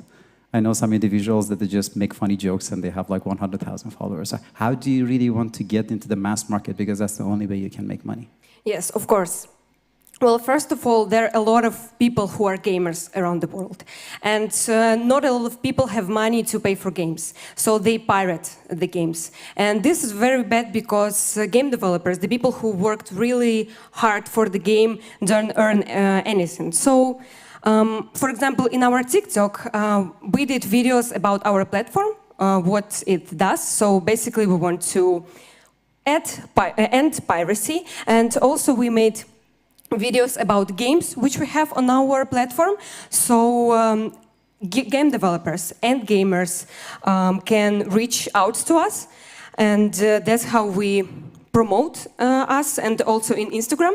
And we have a Discord server where there are really big community. They ask questions there. Also, we speak to game developers there. So, and as we all know, gamers use Discord really much. Excellent. Please, the next question. Thanks for the presentation.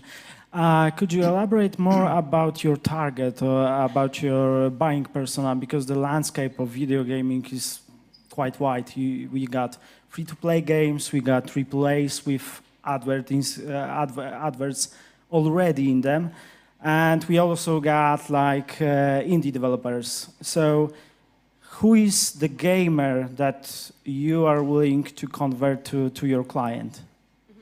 Well, right now we are aiming more on the indie game developers and indie games. Then, of course, when we will have more users, we can reach out to AAA projects. But for that, we need to fully develop our site and have more users. So right now, we are aiming on indie games, and we reach out to them on Steam. Yeah, and that's it. And who is the gamer who is willing to like choose your platform to play with ads? Is it a young person? Who is that? To be honest, I think everybody, because there are no, probably mostly teenagers, that's for sure. Because in our Discord, we see people who we talk to, and we know how old they are. So mostly they're teenagers, yes. And because of indie games, I know that not a lot of people want to play them, but still there are a lot of gamers who want to just play games. So, and mostly, again, they are teenagers. Okay, thank you. Yeah, one more question or remark, Just please. never say probably in your pitch. Yeah. Because the moment you say probably, you mean you didn't do your market research. So you're young, you're full of ambition, but remember, words matter. So if you have a probably in your market fit, you didn't do your job. Probably it is one of the most important remarks. Probably, yeah. Is that 25,000 you're looking for as far as funding? In the bottom right corner? No, it's how many people we have right now on our social media and got it. Discord. One thing that in all presentations is there needs to be a reason why you're on that stage. So one of the reasons you're on that stage is hopefully looking for investment.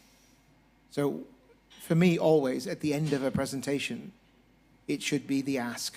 What do you need from the audience? What do you need from the judges? So when you present again, I'm sure you will with someone, is to add that bit of I'm looking for and why you're looking for it. Right? That was my only question. It was earlier another question or comment. Good, thank you. Good. No more questions, remarks? Well, if that is the case, thank you very much for your presentation. And I would tell, probably it is a very good presentation, but I will tell, definitely it is a great presentation. Thanks a lot, and your applauses. Well, our next pitch is the project. PG Builder, the company, has developed a web-based landing page generation engine and digital advertisement campaign engine for both B2B and B2C customers. The product helps to streamline A/B test of landing pages as well as to increase efficiency of digital ad campaigns. Well, sounds great. Let's see upon details. Good luck to you with your presentation. Thank you. My name is Olena Pidai. I'm CEO of Page Builder. It's a customer acquisition service. Imagine you have a brilliant idea that can change the world, and you need a landing page to test your business opportunities. So you need about 7 days and $500, and you do it. Then you have your first funding, and you need to start your advertising company. So you need 5 landings. It's about 3 weeks and $300-500, and then you want to build your e-com platform. So it's about 4 months and $200, and it's too long. And we have a decision quick and easy. Our AI page builder can generate your landing page in a minute, and it has a custom acquisition service in it. How it works? You choose your business goals in our wizard, then you put your text and videos, then we generate you about 500 variants of web design. Why? Because then you start the advertising company in our wizards in 2 clicks, and our generator shows different designs to different people and choose the most effective one to your target audience. Today, every website builders are about web design that depends on the taste of the only one person, the owner or the designer. No one focused to the customer. And we give the way where the customer decides how your website will look like. And because it will be more effective for them, and you will have the shortest way to the heart of your customer. Our market is about 13 billion because our landing page builders, it's a first step.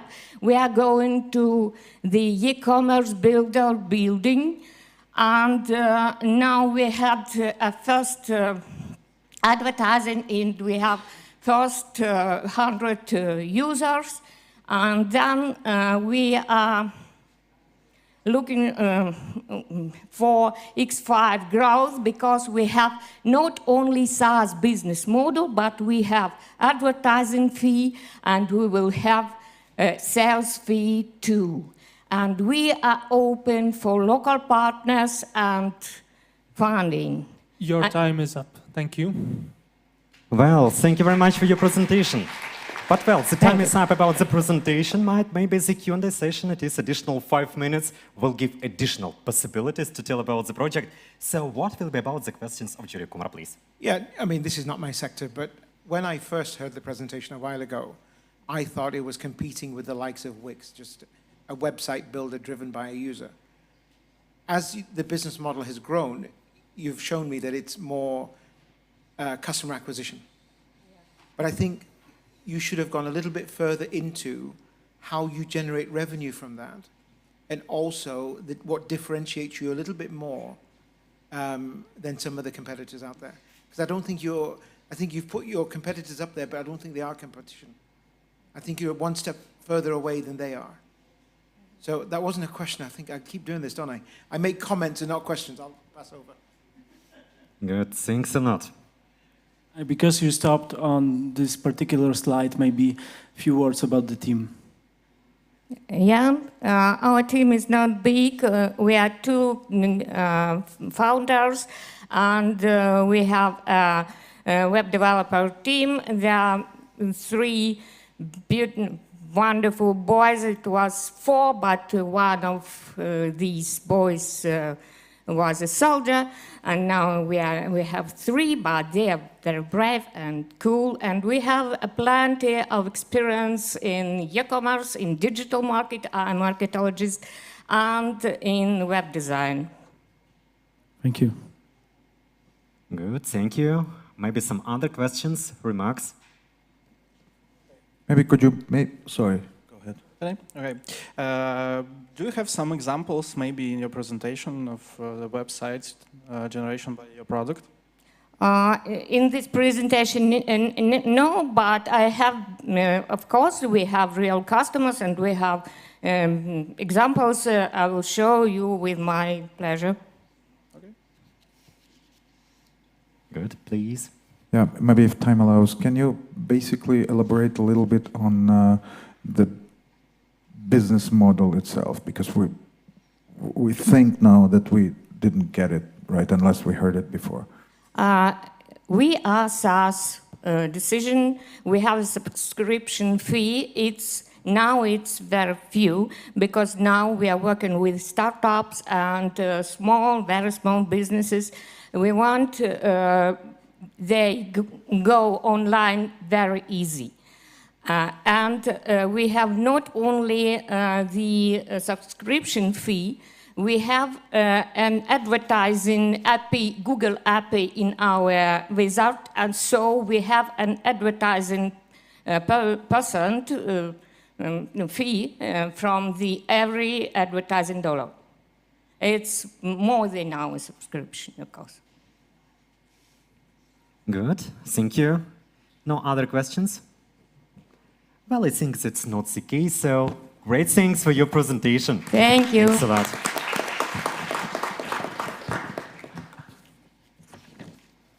Well, the time is flying, so without any stops, let's move further on. And the next presentation is Vacuum Gravity Energy.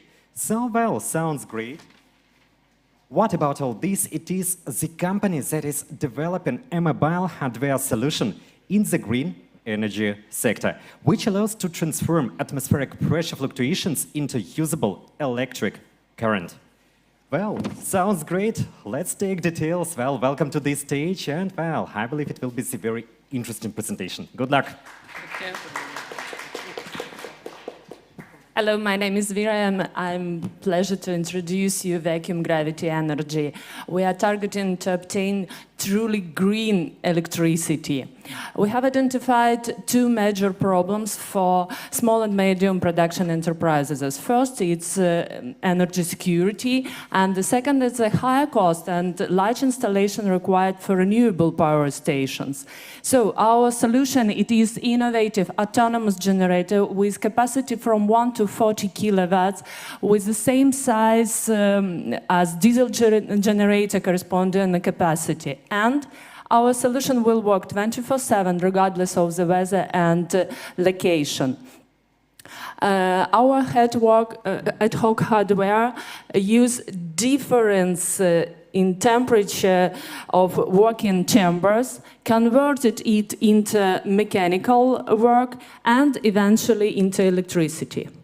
Our competitors, solar and wind power plants and diesel generators, but former are not compact enough, and first are not compact enough, and later diesel generators are not eco-friendly and have a higher electricity production cost.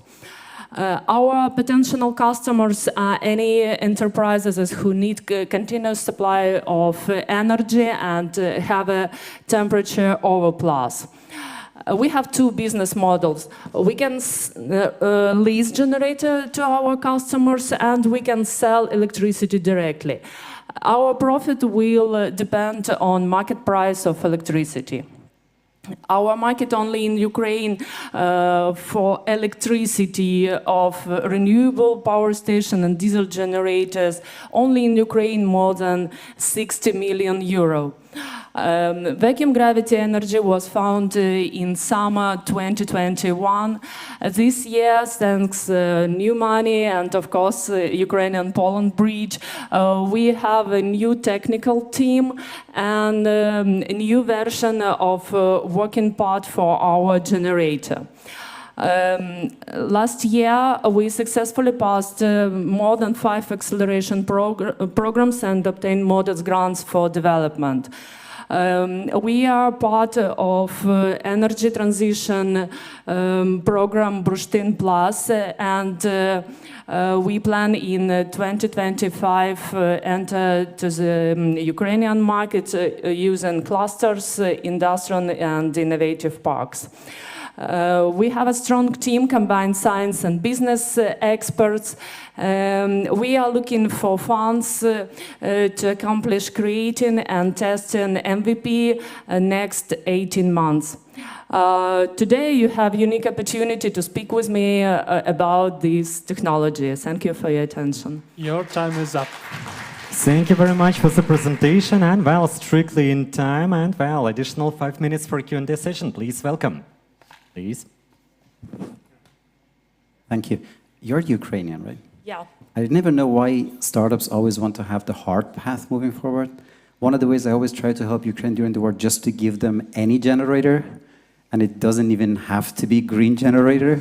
And I'm not just sure why you just don't support Ukraine by just giving them a generator. because that is a very easy path moving forward. There is such a shortage of generators at the moment that you have, and I'm just saying generator, you have a massive market that you're going it very far. And the other person, I love quantum physics, I'm not a physicist, but your name is very confusing. Because vacuum energy is a thing and provides repulsive gravity. And as a person who understands this, your name is very confusing. Oh, okay, thank you for this addition, not question. But with new team, we add secret alloy with additional energy in this process. So it's not only about difference between pressures. But where did you find your name? Just what I'm asking, because it has nothing to do with the quantum gravity. It has nothing to do with, like, your name is totally different than what you're doing. As you can see in the roadmap, when we start, we have technology that use difference of pressure in vacuum chambers and atmospheric pressure. So it's like atmospheric pressure move system and create electricity. This is why this name of company. So you pivoted. Yeah. So this name no longer represents your startup. That's what I'm saying. Yeah. Because even I can send you YouTube videos. There are like micro hydraulic DIY generators. You can put it on your rooftop. I was helping it with my Ukrainian colleagues. You don't even need to have that. You just need an old water bottle, and then you can generate exactly because of the same technology, just something on your rooftop that open up at least like a small light or something, and you can try to live your life. So maybe it's a good idea to change your name because it no longer represents your startup. Okay, thank you. Thank you. Maybe other questions from our colleagues? I mean, I know the answer to this, but how far along are you in your production? How far? We plan create new new generator in, for example, TRL4 after 1 year. Well, maybe additional questions, comments, if any? So Vera, thank you. What is the business model in terms of the generator you would produce, the generator that would have the limited capacity? What are the limits? How would you transport it? Where would you produce it? What's a little bit more flavor on that, if you can? Thank you for your question. We plan to be in industrial park in Burштyn Plaza. There we can lease generator to customers who in this industrial park, and our plus of electricity we can send to microgrids and sell electricity. Good, thank you. And well, I believe that no more questions. Thank you very much for your presentation. Moving further on, the fifth presentation, it is the project Capsula. The company develops a solution which transforms your phone into a personal stylist. Just imagine. It then helps you to create a curated wardrobe from both existing pieces of clothing and recommendations of new purchases. Well, I just try to imagine how all this works, but I can't. But probably you will show. Probably. I will explain. Definitely. Your applauses, please. Hello, everyone. My name is Marta. I'm a co-founder of Capsula, and we transform the mess people call their closets into functional capsule wardrobes. And to explain you why this matters, I'll start with a very simple statistic. On average, people do not wear at least 50% of their wardrobes, meaning that people are throwing away their time and money buying things they don't actually need. But what is more, this brings damage not only to your wallet, but actually to our planet and our environment.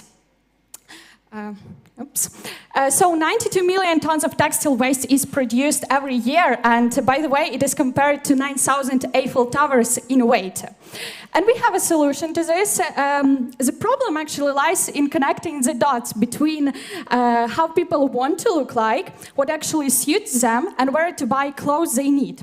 So answering this problem, we created our solution, Capsula. And we are connecting the dots with our personalized styling service for men and women. With us, you get functional capsule wardrobe with minimum items but maximum combinations. And the journey is actually simpler than one-time visit to a shopping mall. You take a quiz and tell us a little bit more about your body type, your lifestyle, your preferences. On step 2, you get matched with a personal stylist that works on a capsule wardrobe for you. And on step 3, you receive all the outfits ideas and a shopping list with links where to buy all these items. You can start with a basic plan and get a capsule wardrobe created from scratch with from 10 to 20 items. Or you can go for a next level and combine the capsule wardrobe creation with your existing wardrobe added. The price, of course, will depend on the size of your closet. And how are we going to conquer the world of style and fashion? Of course, through digital, creating content on social media, collaborating with influencers, and in the future, collaborating with bigger fashion brands and marketplaces. Looking at our competitors' landscape, you can, of course, turn to some individual stylists or work with some services that provide monthly outfits ideas, clothing delivery, but only with Capsula, you get a personalized approach. You get matched with tried and tested stylists that are best fit for you. And also, what is more, we embrace sustainability and functional wardrobes. You buy less, but get more confidence, more comfort, and more satisfaction.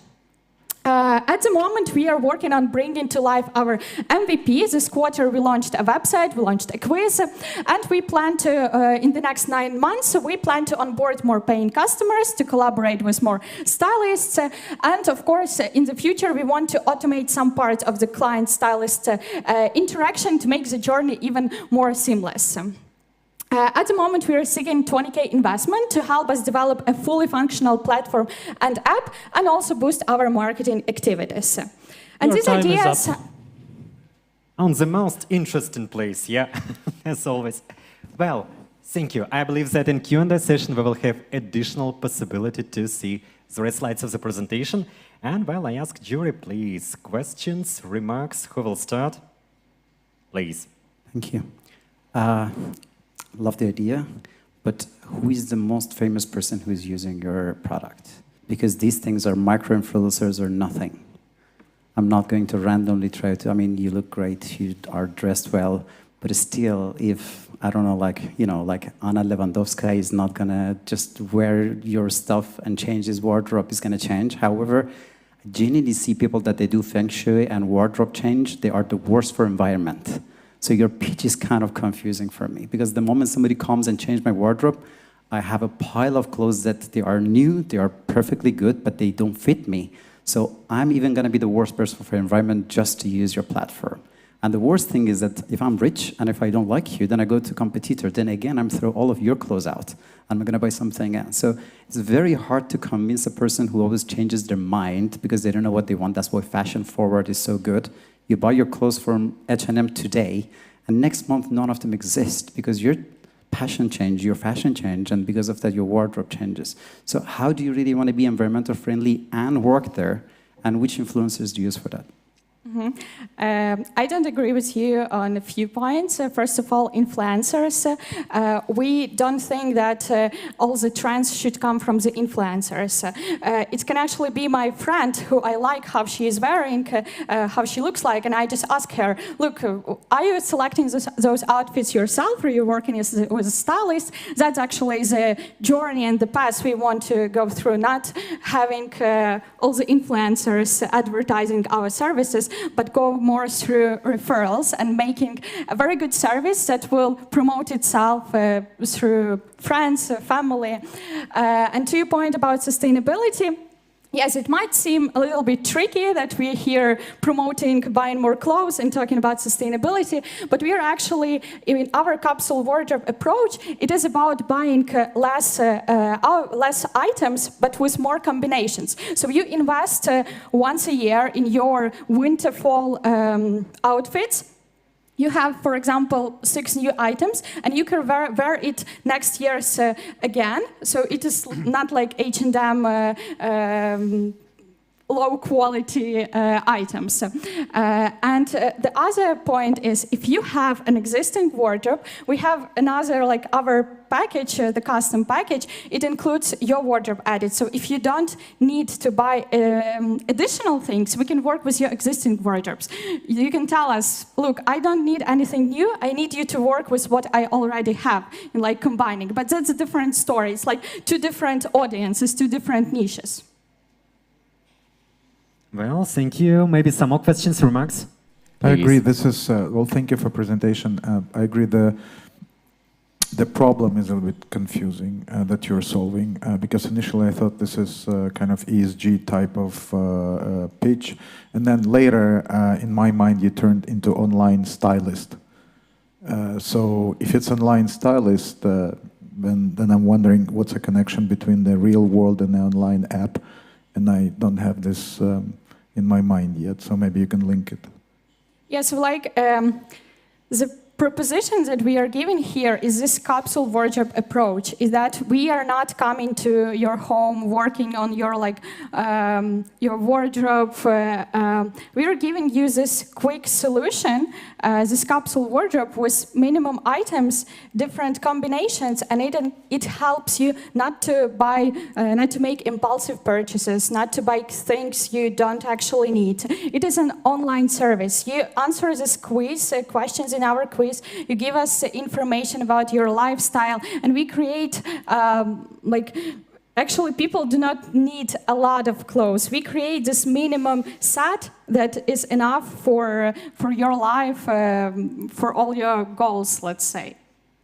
So the idea is that your app will be linked to the online shops, brands, and is that the idea? Or this is just a list? At this point, in our capsule wardrobes we create, there are links where you can buy this, all these items. Also, like we give not only one selection, we give you options with different prices, so you can select what you like more. But we are at this moment we are not working with brands. In the future, we plan to collaborate with them, take commission, so it will be an additional revenue stream for us. So obviously, as you can see, the style isn't my thing, but I imagine that I can use your app and your service to improve that and to order some kind of set of clothes for me. And what will stop your competitors, and I imagine that big fashion or retail chains, can get along with that in just a few months from the scratch. So what will stop them to be your competitors in the future?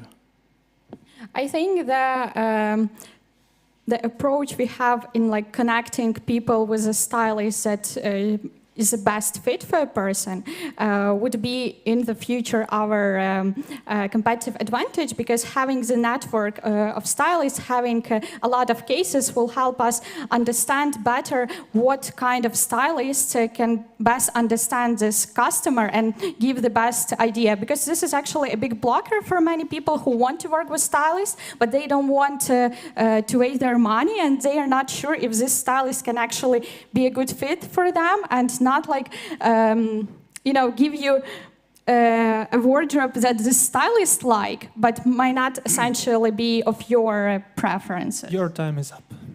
Thank you. Thank you. Thank you very much for the presentation, for your session. And well, I would like to try. So I need a small break, 5-minute break for all participants. I will try this application. And well, see you in 5 minutes. Please do not forget about the possibility of B2B meetings.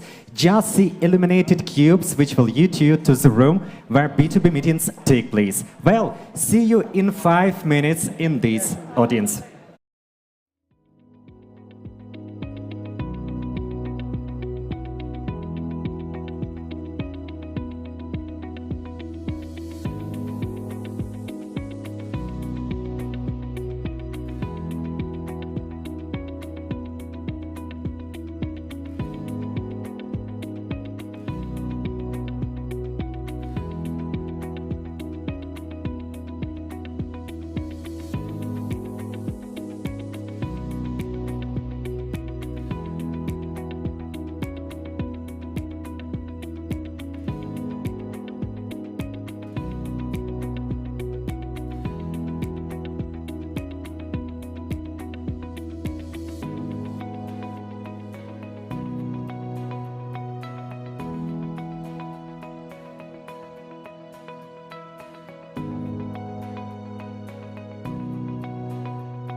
This is what I do for fun.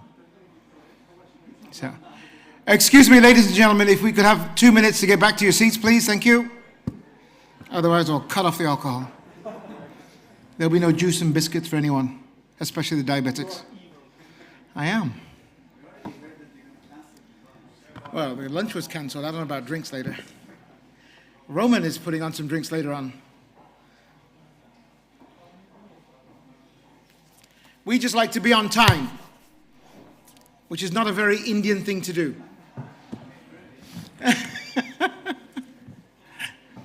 I know you guys are listening way in the back. Don't just, come on in, just put the coffee down. Put the cookie down. Cookies are for closers.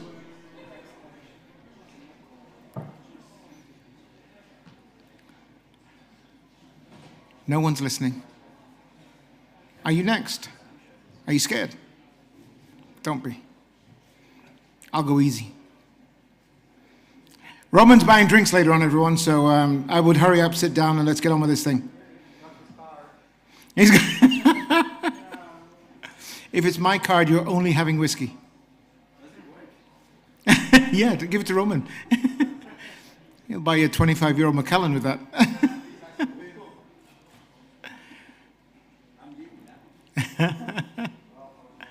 You're going to your event, aren't you?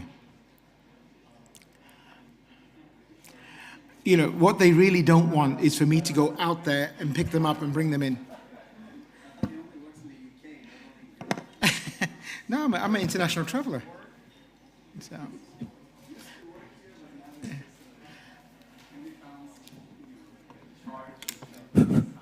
So how are the presentations? Good? Did you enjoy it? Yeah? Founder? Investor? Attendee? Founder? Well done. Sorry. Should give it back to the boss. Yeah, continue. No, it's just, I was just wondering how people thought. Gentleman there with the glasses and the black shirt. That's the one. How are you? Did you enjoy the presentations? You have to say yes, because I mentored them. So if anybody had a problem with any of the presentations, it's my fault. And you can take it up with me afterwards. Дорогі приятелі, давайте запрошуємо вас тут в зал. Давайте. Нагадуємо вам, що зараз конференція вже триває. Друга частина нашого конкурсу має бути реальною. Давайте до нас. Probably the greatest one, who knows? Maybe the winner in these 5 projects. So participants, please, welcome, waiting for you. Well, you will have the possibility to have the project.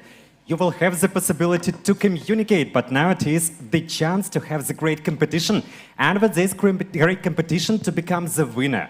So who would like to become the winner? Everyone would like to become the winner. So dear participants, all which are on coffee break just now, please welcome, welcome to this hall. We cannot start without you, so please take your chance. We are waiting for you in order to start, in order to continue our competition, the last 5 projects. But the last but not least, definitely, so please welcome to our audience. Please do not hesitate. Please take your seats. Please welcome. Welcome to our hall. And we are ready to continue. But we are waiting for you. We can't start without you. So please, please, please, please, waiting for you. Please welcome to the hall and we will continue.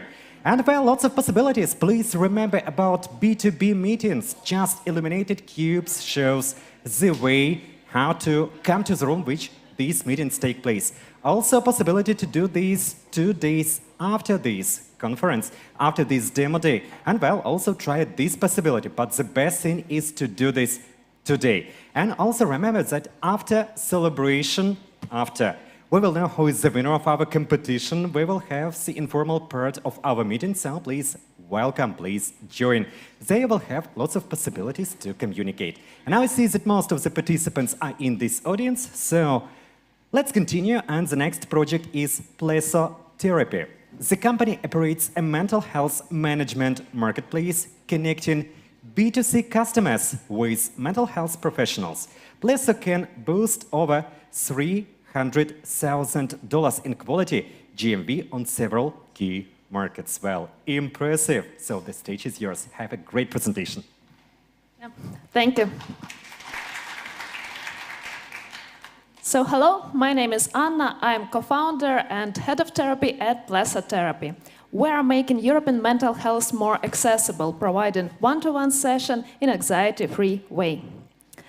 So I work in mental health field for more than 10 years, seeing how hard it is for clients to find qualified specialists. That's why we create Plesa, managed marketplace and anxiety-free product. How it works? First of all, our users go through onboarding quiz. After that, our algorithm suggested them the most suitable therapist just for them. They got all important information about the education, work experience. Crucially, all our therapists have video introduction.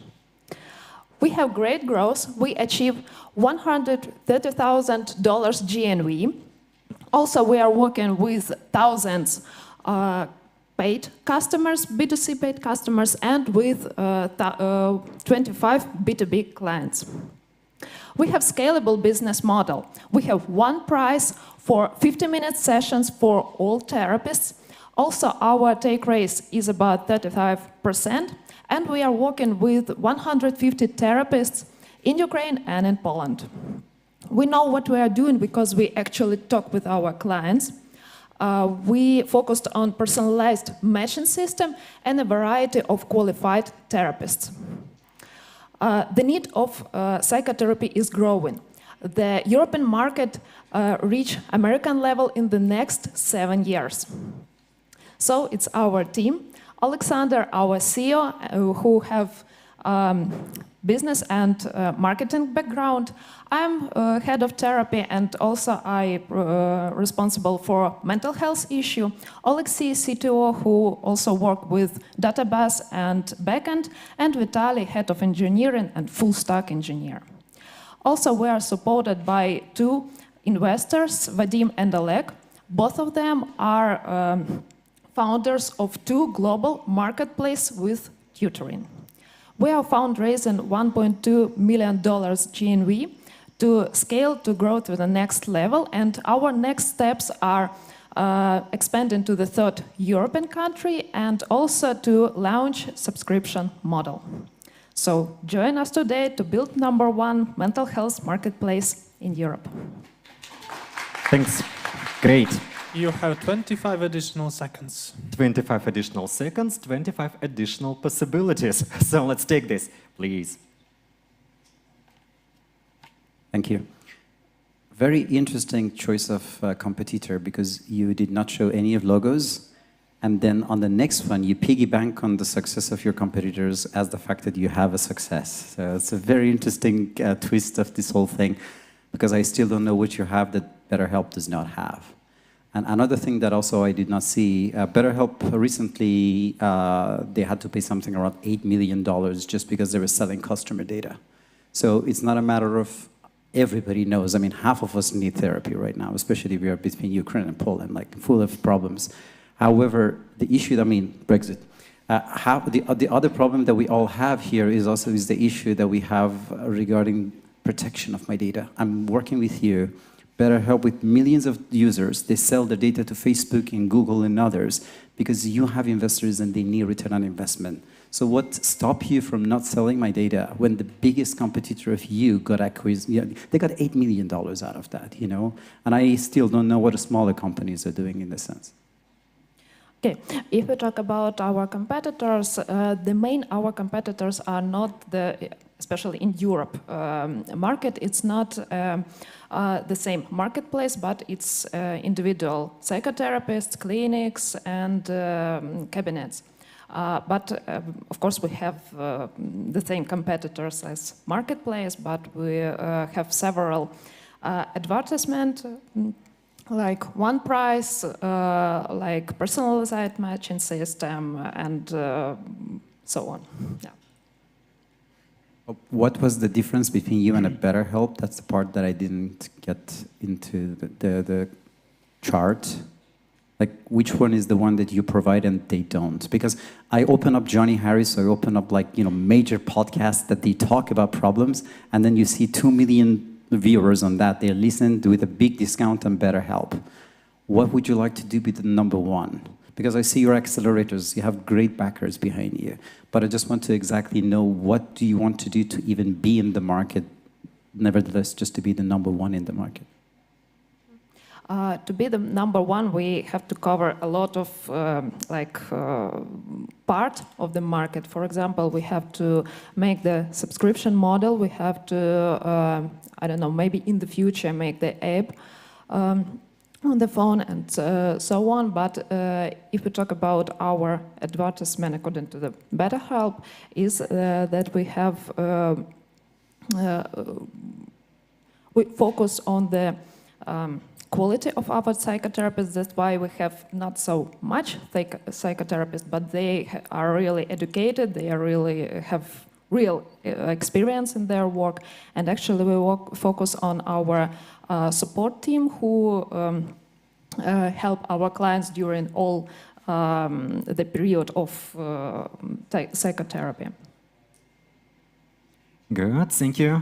Maybe more questions, remarks? What does it take to enter the new market in terms of your customers and in terms of therapists? How do you match? Especially in Europe, this is also the language, the local issue, a lot of other issues.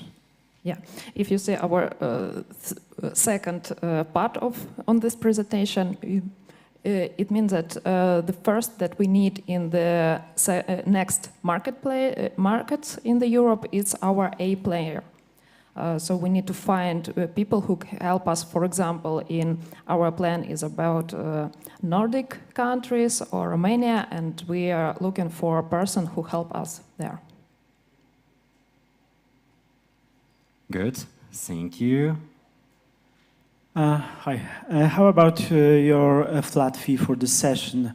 How therapists react to that? Because you mentioned that the fee for the session therapy is flat. It's same price for everyone. Did I get it okay?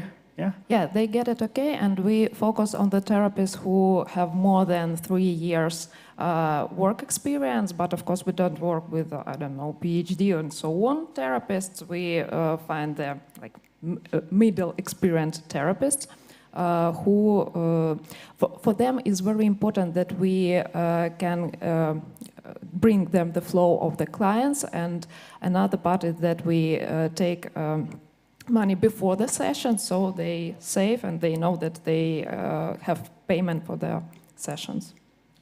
So I pay the same price and the quality of the therapy should be the same between therapists? Yeah, it's the same, but of course we have different therapists and different psychotherapy methods, different, they can work with different clients. Yeah, but they have the, not the same level, but it's near. Okay, thanks.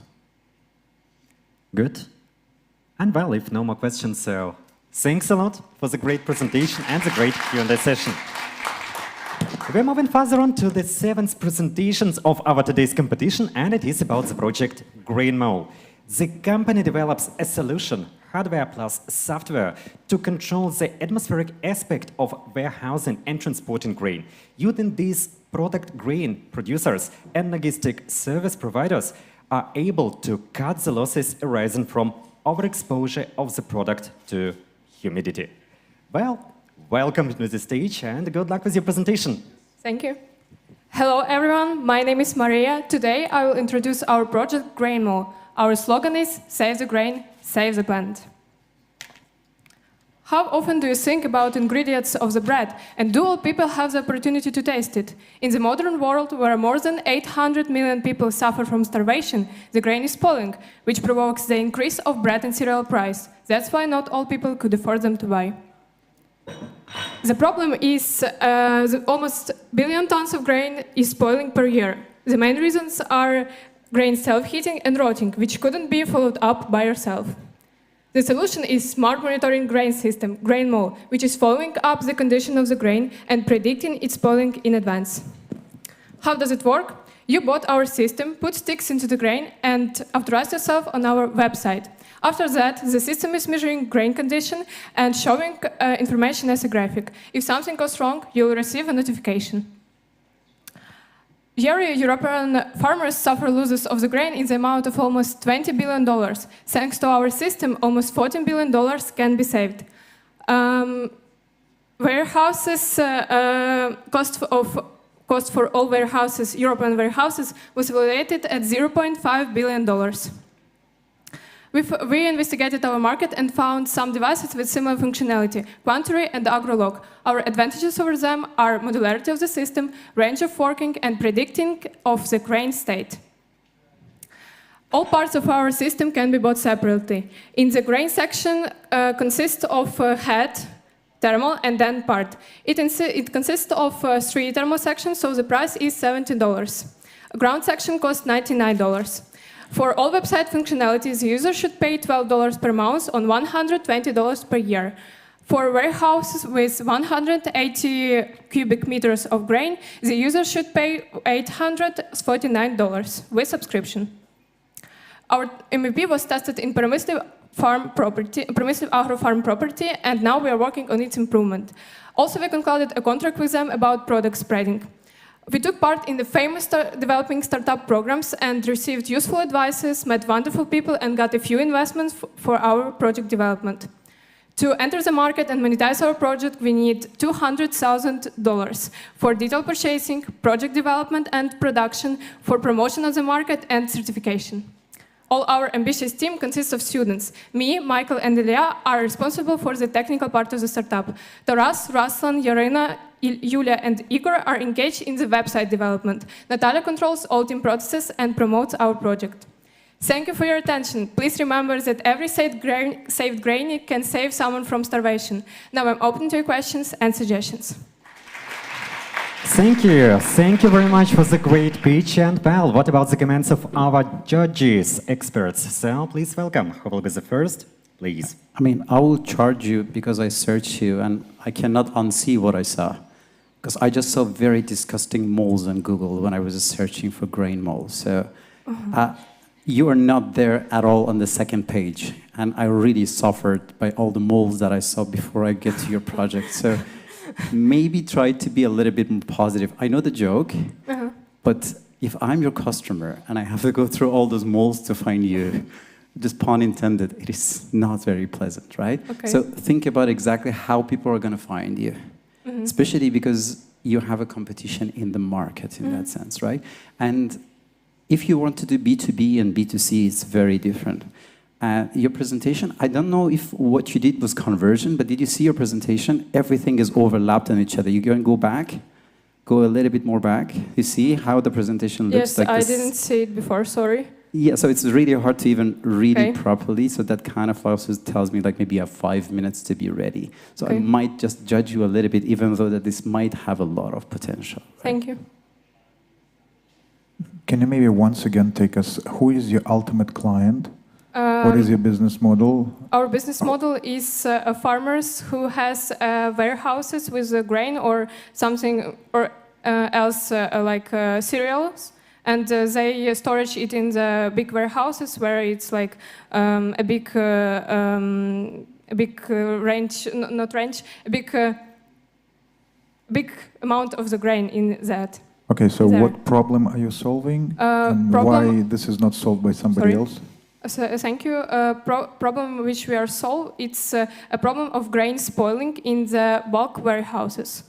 So where there are a lot of grain storage in one place, it is spoiling because of long-term storage. Right, but these farmers, they existed prior to your product. How have they been solving this issue? I understood, thank you. Now there are 2 ways of solving this problem. The farmers just use similar devices like was said before, or they measure it by themselves, and or they just spontaneously found this problem when was spent like 1 year after that. After grain was put into a warehouse. I think you should think over who is your customer, because these farmers, in most, if we speak about Ukraine in particular, these farmers, they export the grain, and they actually are tested by every customs, every customer, every ship, every time by some sort of devices. And these people use some sort of devices. And you have to understand whether these people are ready to pay any sort of subscription, or maybe there's an alternative that costs less or is used differently. I don't think the farmer is your client, actually. Okay, thank you. I mean, I'm just trying to help you, okay? So I'm reading your competitor's comment. Help me here. IoT and IoT for farming industry. We offer monitoring solutions for hay, compost, and grains. Do you like it? Yes. It's exactly what you want to do, right? I just said it in 10 seconds. I think right now everybody else understands what you do better. Piggyback on what your competitor is doing. You don't have to do it by yourself. Okay. I just read what your competitor is doing, just copy-paste it in your page, you impress us way more, right? Okay. Like, do you understand it now? It's just like one sentence. But the moment that you walk around and talk about bread and then mold, you lose me. But you're on IoT for monitoring grains and harvest. And I was like, good. How do you make money? Thank you very much. Thank you. Well, since we have the ready elevator pitch, right?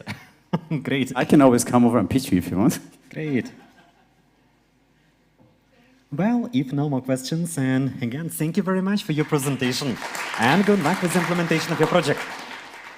Good, let's go further on. And the next project is Finok. The company has developed financial flows management solutions for startups and SMB. Finok has built a B2B sales model where they do not reach SMB directly, rather through commercial banks' sales channels. Well, sounds very interesting, so let's see how it is. Welcome. Hello everyone, my name is Maxim Vishnevetsky and let's go with the Finok. But first of all, I have a question to all of you. Please applaud those who have kids. What is the most annoying daily stuff you do with your kids? Maybe you read the book every evening 25 times this fairy tale. Or maybe you brush your teeth. But you have to do it on a daily basis. Founders and CEO, please applause. What kind of daily issues you have? Probably you need to think about unpaid invoices, or you need to do some stuff with your taxes, or you need to find some accountant. Again, it's a daily stuff, and if we compare those stuff with kids and with business, I think that this daily stuff is unavoidable. You cannot just skip it. So with Finok, we are focusing on several, let's call it limited business domains to support with less stressful management of this daily unavoidable stuff. Our target audience is mostly small and medium companies, startups, charity funds, all those people who actually are struggling with these unavoidable actions which they need to do actually daily. And we were very surprised when we identified that for several months we got so good response rate from the market.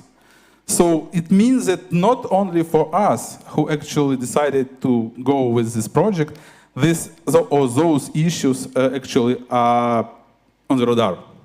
And not only for small and medium business, but we also identified that big companies, they would like to process and to help small and medium companies to support them with this daily basis stuff. We are trying to not plan too far. Actually, the world is quite, we are living in a challenging world, and that's why we are focusing on some pretty small actions, iterative actions, stop starting, start finishing, and when we're doing such stuff, we receive a feedback from the market. Our business model is quite simple. So it's a SaaS application, so you can just register and you can create your company actually in a few clicks. And it gives you an opportunity to start piloting what you already have, just entering some data from your company. The team is located in Ukraine. Mostly the founder right now is in military service, and when he came back from the war zone, he decided to actually launch this project, and as I already showed, it was launched actually 5-6 months ago. But already we see that the interest to such kind of activity is quite high. So that's all from my side. I'm ready to your questions. Thanks a lot.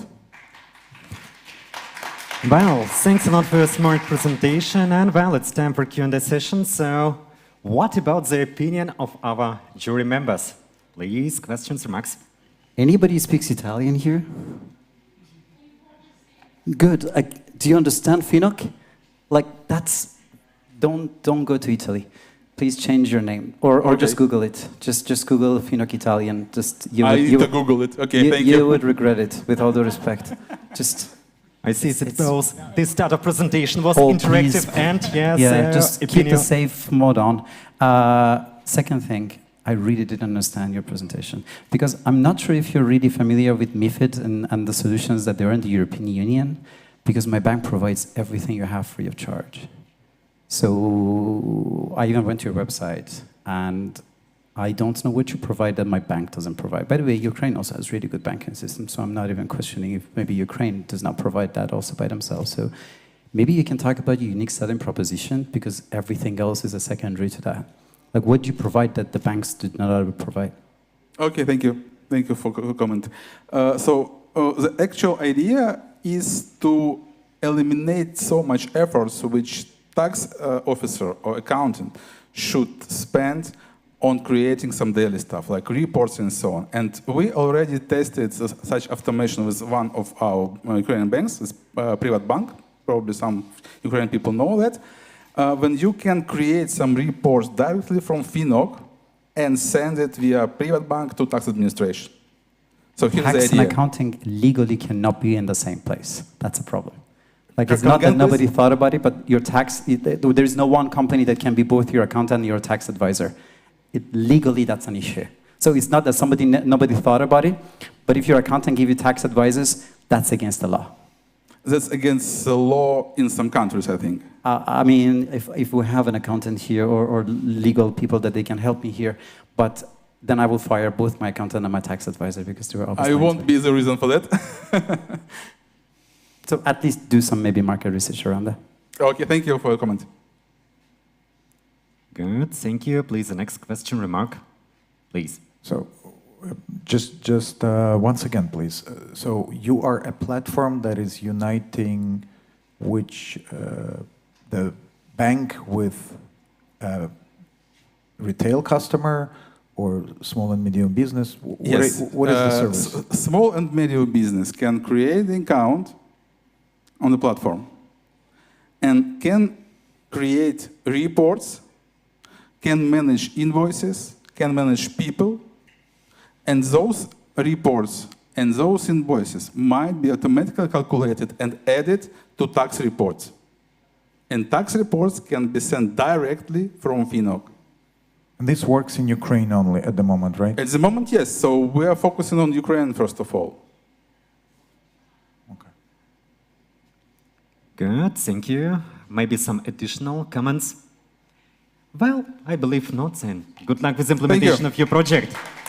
And well, moving on to the next presentation, it is the project Spendbase. The company has developed a SaaS solution which allows startups and SMEs to cut their OpEx by intelligently managing subscriptions and licenses in use.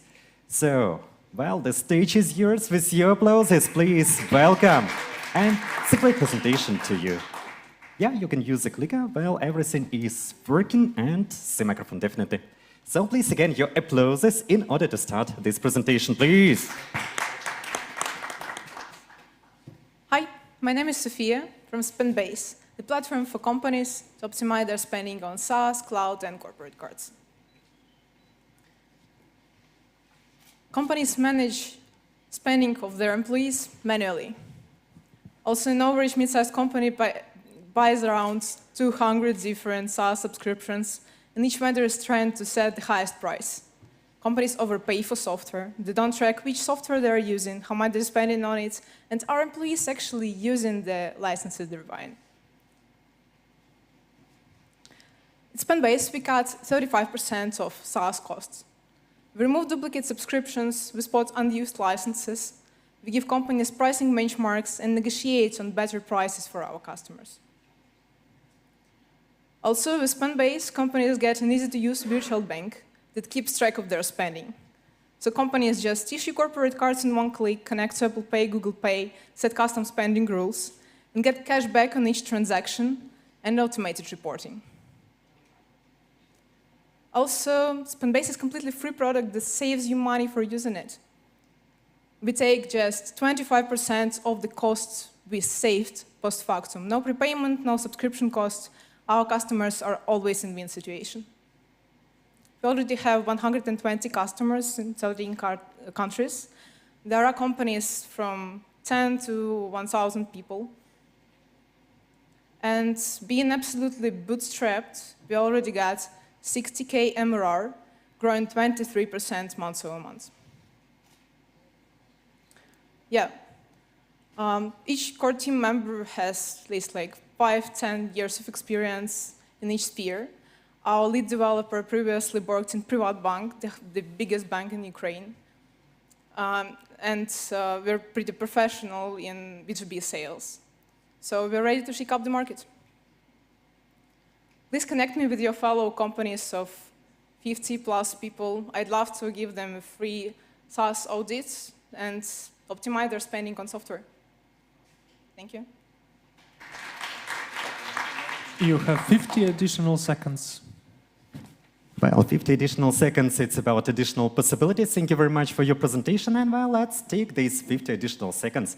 And please, what will tell our jury members? I would say something very controversial, like you're way ahead of everybody else.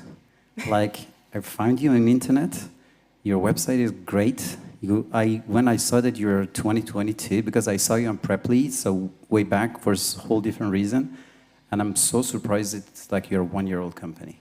So the only thing that I have is your churn rate, because if you are doing SaaS audit for other companies, I'm trying to know if you are doing it for yourself. Because I understand what you do, honestly, not because of your pitch, but because I know you from before. But like, how do you do the churn rate? Because I really feel once you do an audit, then you cannot go back to that company, and that makes the customer acquisition very hard for you. We have like 1% churn rates among our customers. 1%? Yeah, like most of our companies, our customers are staying with us because like we continue to save them money. And if you bought your licenses for like a year and the year is gone, you have to buy it like once more for the better price again. So you continue working with us. Also, we integrate really great with our customers with the bank accounts. You know, it's really hard to switch if you're already integrated. And once you like stop using Spendbase, you understand that you're starting to pay more for software, and it's harder to manage it. So yeah. If I'm an investor and I check your book when I'm investing in you, I see 1% churn rate, because that's a really good rate. That's like hockey stick of startups that never happen. Like, that's really good. I mean, if you're doing, kudos for you. Your website is great. Your customers are great. 1 year and bootstrapped and being profitable, it's very good. But that's the only thing. It's really 1%. Okay, kudos. Thank you. I mean, I have nothing else to say. Sophia, I haven't seen you before, so help me out with this card. Are you fintech? Are you subscription that helps other subscriptions to save costs on other subscriptions? Yeah, we're all in one. Like, on the one hand, we help companies to save money on software, like to buy software with lower price and to manage it properly. On the other hand, on the platform, they can issue corporate cards and manage their overall spending, not just for software. They can link their corporate card to software subscription and pay for it easier. And also, they can create like a business travel card for the employees. When you say issuing card, what kind of card are you now Debit talking? card. Neobank? Are you based on some bank? You have a license? Yeah, we're applying for AML license in Europe right now. And we integrate with BIN sponsor and with payment processor. So yeah, we're kind of based on the infrastructure of our partners. We don't need bank license for it. Your partners? Who are your partners? It's Blue Penguin in the US, and in Europe we are still working to launch it, so I can't reveal it now. Okay, thank you. Good. Thank you. Maybe some additional questions, comments, recommendations? Well, seems it's not the case, so thank you very much for your presentation. Good luck Thank with you. the implementation of your project. And well, we are moving to the last but not least presentation. So, InputSoft, the company has developed a web-based aviation management solution for airports and airlines. The product's core modules, resource management, data management, allows to streamline offline processes in seamless manner. Well, it's a great project, and I believe that it will be a great presentation. With your applauses, welcome. Thank you. I know I'm the last one, so I hope I will do it quickly and fun, maybe. So yeah, 2.7 billion air passengers, $390 billion. That's the aviation industry losses during pandemic times. Those numbers and this news made companies in civil aviation industry to pause and realized that they need to start optimize their resources, start digitalize their operations, and take actions based on real data. So InputSoft is here to help. We are developing a web platform for automatic planning of human and technical resources at the airport, managing all operations, collecting data, and analyzing it. Our first software suite is resource management. It's for automatic planning of employees and equipment on the ground based on a real-time flight schedule. With this solution, we can save up to 200 working hours per month and $500,000 in payroll for a year. Our second software suite is data management. It's collecting of data about every operation, start, end of the procedure, loading, offloading, connecting of passenger bridge. We, after that, automatically invoicing the airlines, saving money for the airlines and minimizing time for you, passengers. So we have web platform for the management and iOS Android app for the employees. It's already up and running as we had the beta launch of our solution in July this year. We are monetizing our platform with a flexible subscription and implementation fee. And what is interesting, the price depends on the number of flights per month at the company. We are the youngest company on the market in this industry. We are flexible, dynamic. That is our best advantages on the market. We are also using satellite data feed from our partners for the real-time flight controls. And we have our own AI-based algorithm for the optimization. Our customers are airports, ground handling companies, and airlines worldwide. Our serviceable obtainable market is valued more than $245 million for the first 5 years of operation. We started in 2022 with 3 airports in Ukraine, then the war stopped us. Right now we have 4 pilots projects in the USA, Georgia, Chile, and Lithuania, and also negotiation Dominican Republic, Poland, and even more, Germany and France is added just in these days. And what is interesting, the potential revenue from our first 4 pilot projects is $1.5 million. This is my favorite one. It's a feedback of one potential customer from the US that working in our program is like switching from a very shitty car to straight to a Ferrari. I'm Anastasia, I'm an aerospace engineer, CEO of the company, 9 years working in civil aviation worldwide. I have strong co-founding team, we have our own developers in-house, we are backed by Techstars, Ukrainian Startup Fund, and we have great partners and already have investors in our pocket. So right now we are looking to close our $500,000 pre-seed round. We still have $200K left. We want to finish the development, full release the platform, and scale up in our geographical markets. We're already backed by seed venture partners, Sigma Software Labs, and 2 angel investors from Ukraine. So if you have... Yeah, thank you. Thank you so much. Right in the goal, right at the final of the presentation. Well, investor in the pocket sounds great. What will tell about all this our jury members? Please welcome. And thank you very much for such interactive presentation. Thank you. Please. Hi. Hello. Thanks for the presentation. How about use of proceeds? Because on the previous slide, one of the previous one, yeah, there is like 40% of R&D. Is that right? 40% of your investment for the R&D. Oh yeah, okay, so I get it. What do you need to develop? So the thing is that also the greatest competitive advantage that we have our own mathematical algorithm in the backend. It was developed by the mathematician, our CTO guy as well. So we are still trying to optimize the most all the operations so that our platform automatically allocate all the tasks, automatically rearrange the assignments if there's a delays, for example, send the notification for everyone to their pocket for the employees so that they will know they don't need to spend time to go to some parking stand.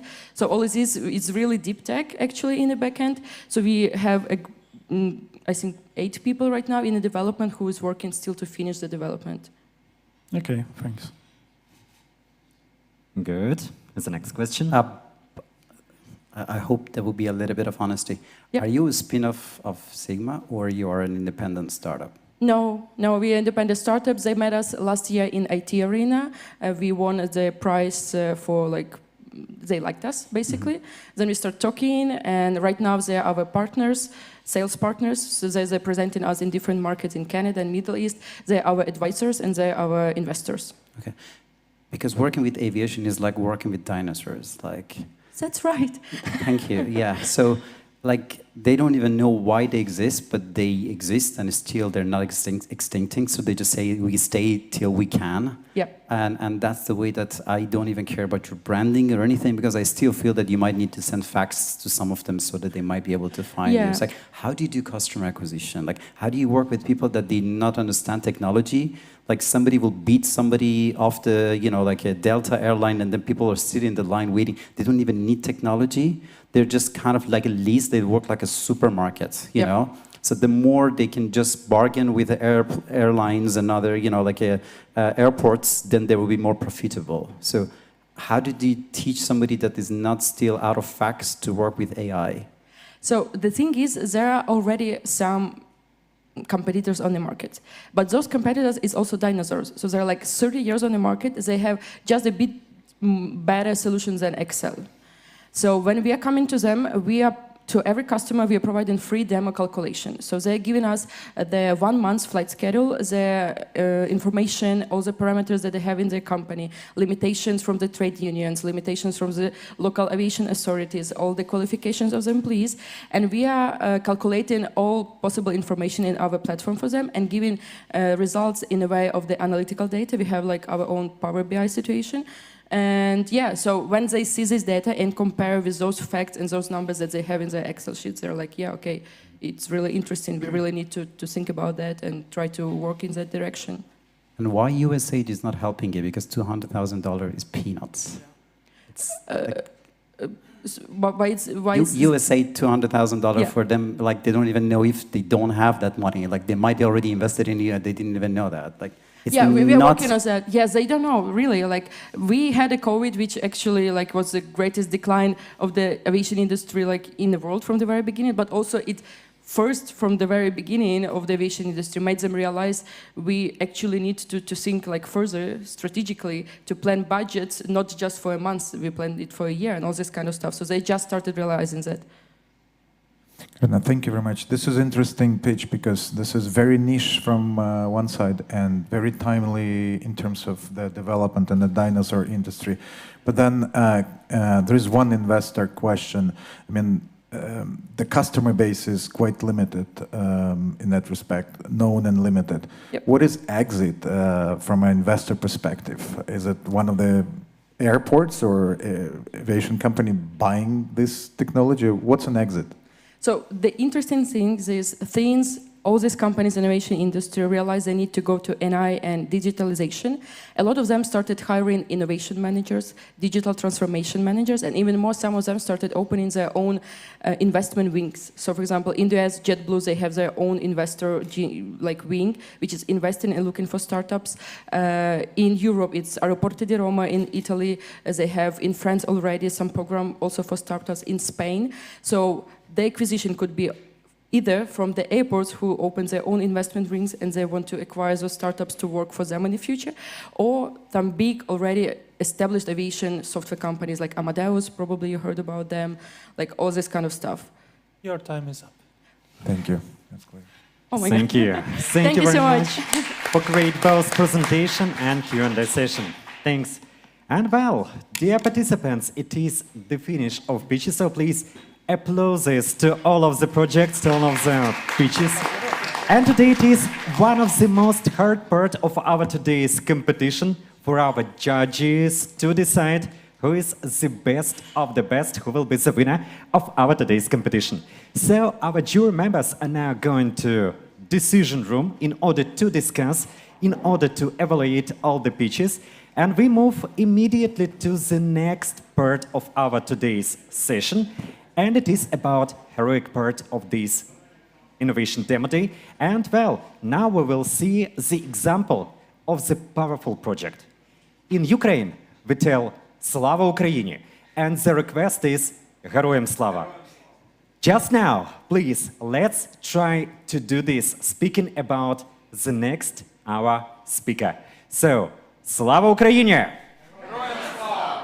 We now invite into this stage the person which really implements the innovation solution, which is about the victory of our country.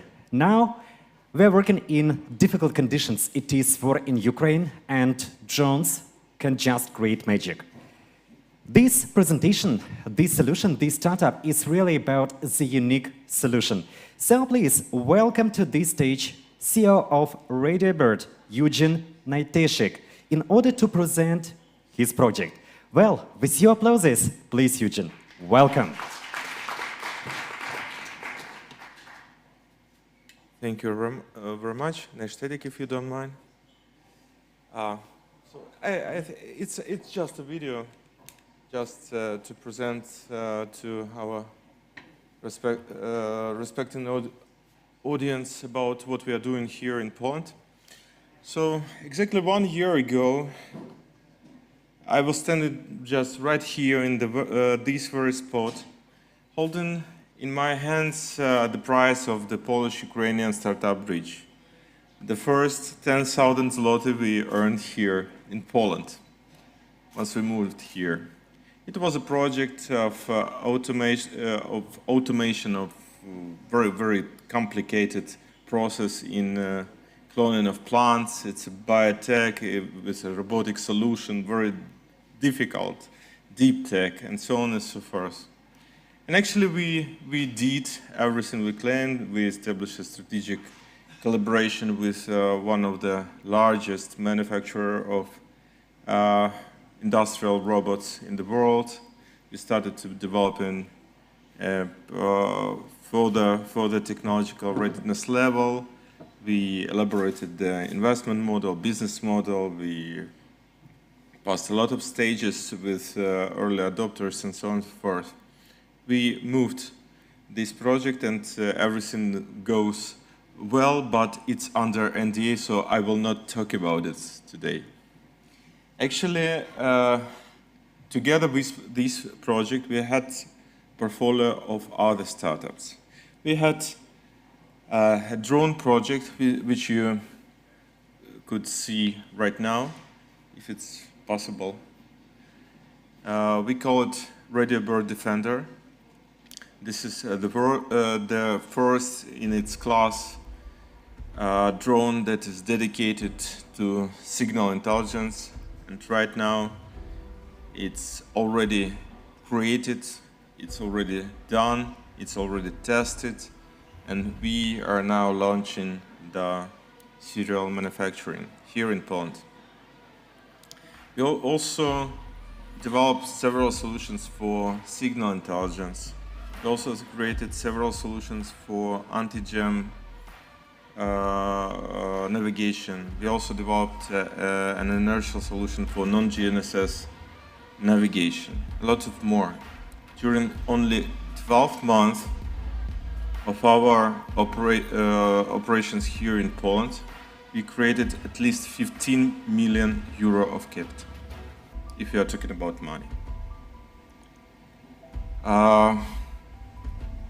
And actually, we are quite surprised of our effectiveness.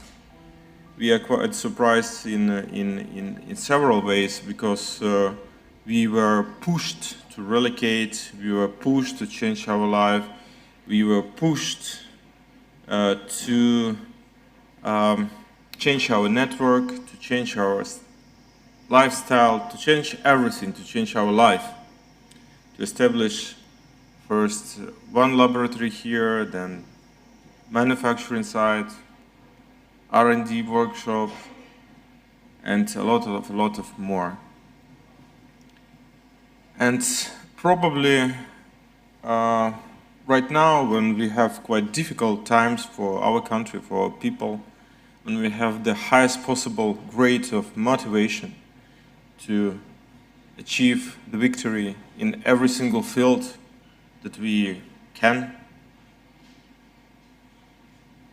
aim, I think this is the very moment that can convert our efforts into the best possible results. And this is quite a good example of what can be done in just 12 months. So right now, we are talking about establishing of 4 companies that already have demand from the market, that already have investment from the market, that already have an unmet need from the society and from the market as well. And everything was performed in just 12 months. And it's not about the motivation itself. It's also about a goodwill of people surrounding us, about the goodwill of Polish people, about goodwill of other nations that are opening their arms to Ukrainians, that are opening their hearts to Ukrainians, and that are supporting our efforts and our projects. I would like to also add a little tribute to the Polish ecosystem. We now in the country that has a very strong position in terms of education.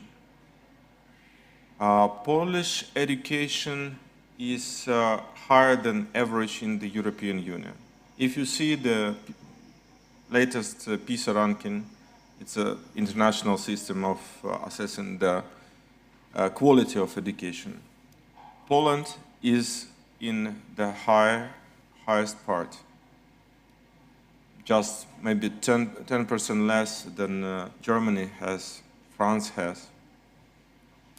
And this education is mostly affordable for any single Pole.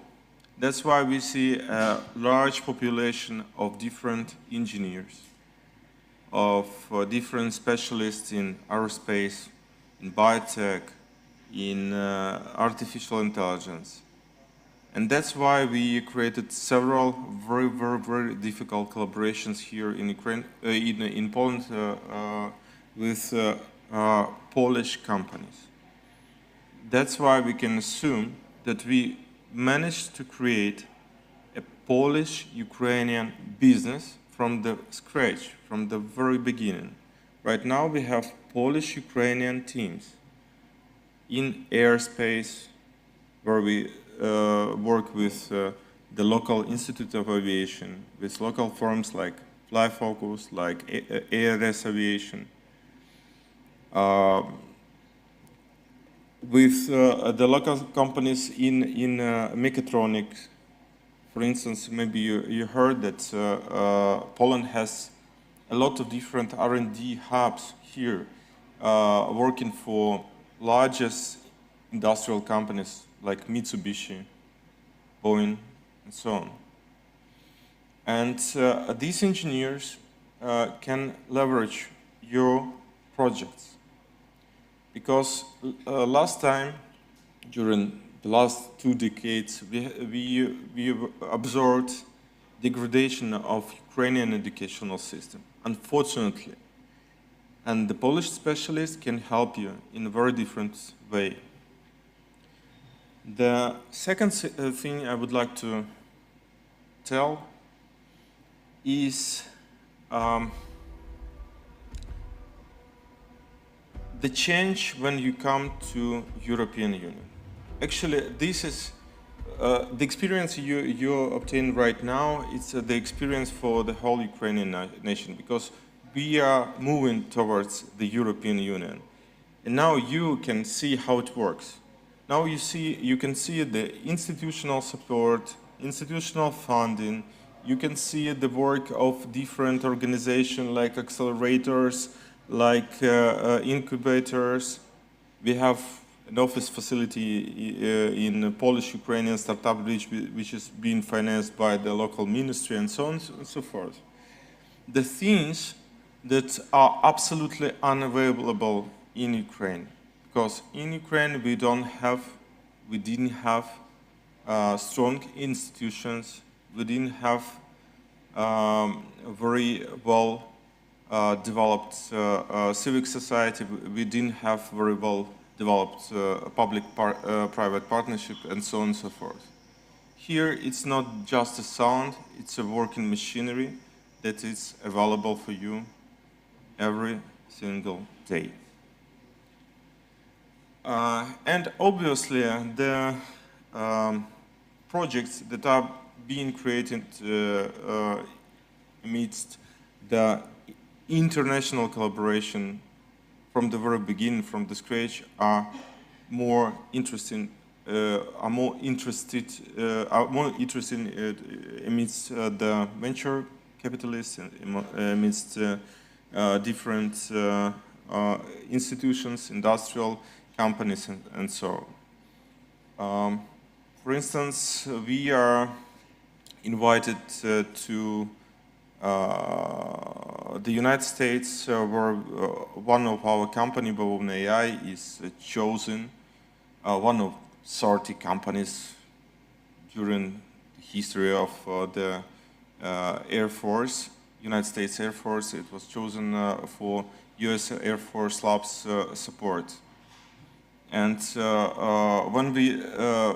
when we tell that we have an R&D facility here in Poland, in the European Union, it changes a lot in behavior, in assessment of the feasibility of the project, in R&D potential, and so on.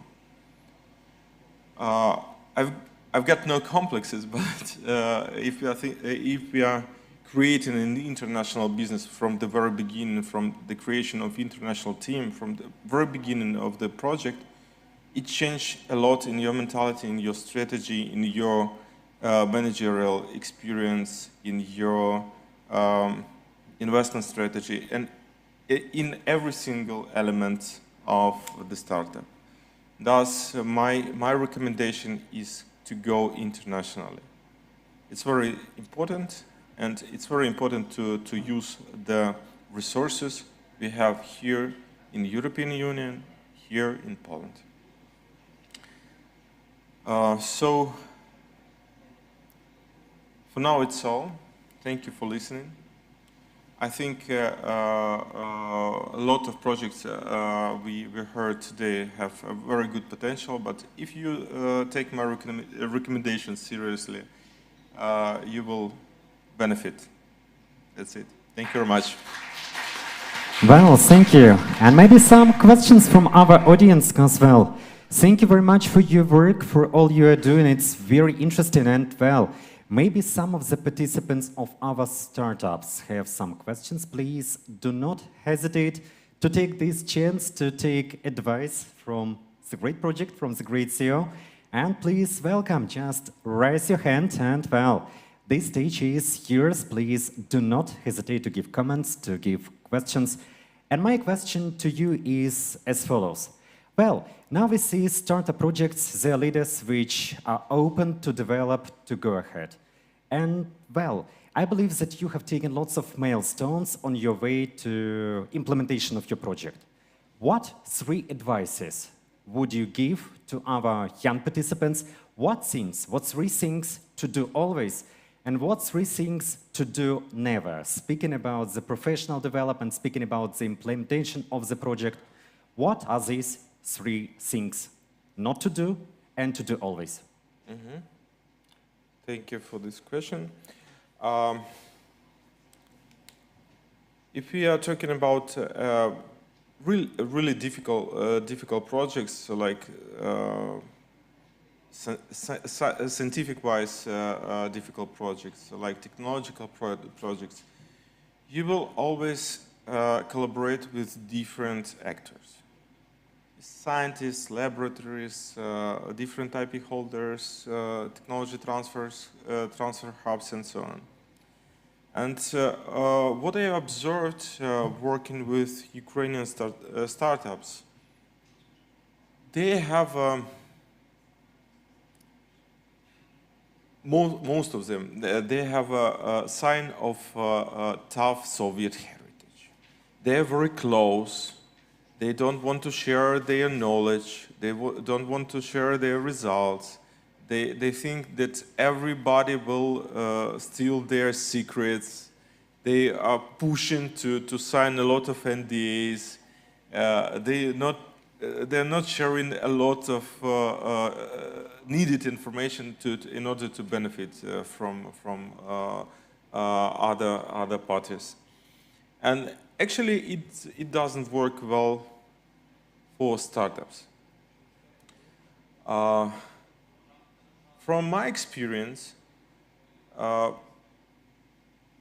almost nobody wants to steal an idea or technology from startups.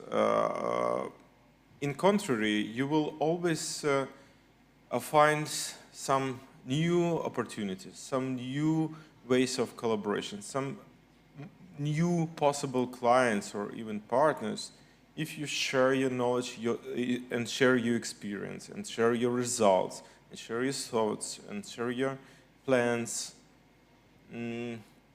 It helps a lot to reflect how the things are going on. So my first recommendation is to be more open to people, more open to collaborators, not to be scary to switch into English in the working process. It's not so scary. It's not so dramatic. Nothing will change. Nothing will change if you share some technical stuff, technical documentation with your colleagues in industry. A very little amount of people will really want to steal your ideas, because ideas themselves cost nothing.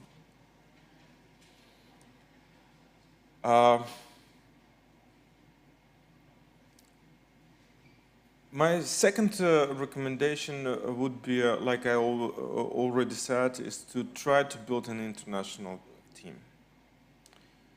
The international team, from the very beginning, from the start of the project development, will help you to be more consistent, will help you to be more reflective, will help you to be more compliant, will help you to be more sustainable, and the most important thing, will help you to be more ready for the challenges that you will face on the market in your future, in your journey. I should say the third one, yeah? Yes. Some kind of magic, right, in this number 3. Yes, and the third recommendation would be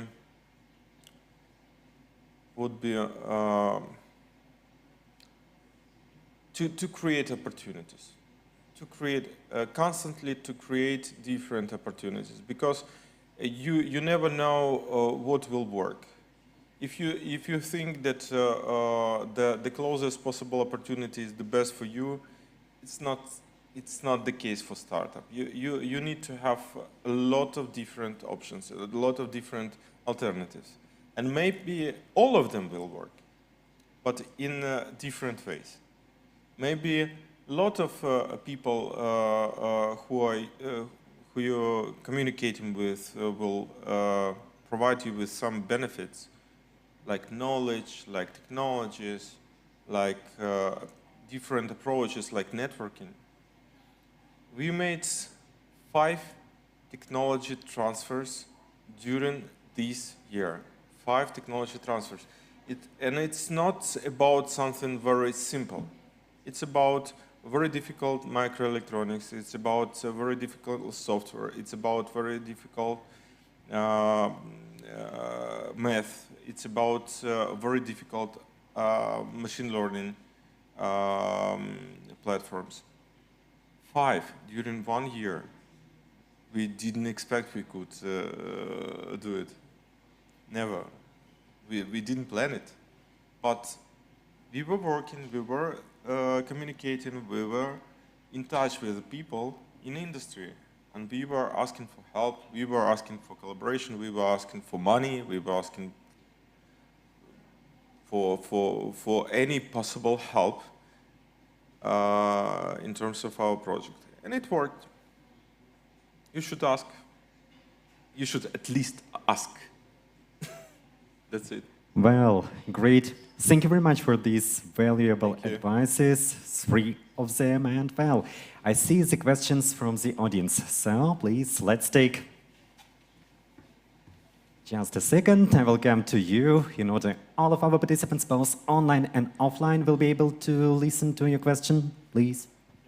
Thank you, Eugene. You sound very calm, but you managed to took off your businesses, started businesses in just 12 months. So, applause for you. That's very cool.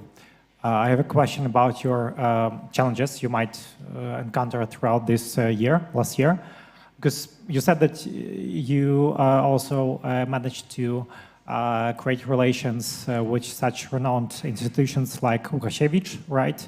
The Aviation Institute. How did you manage it? What were the challenges throughout this year? Because as I understood you correctly, you just landed into the Polish ecosystem. It was your first time here, right?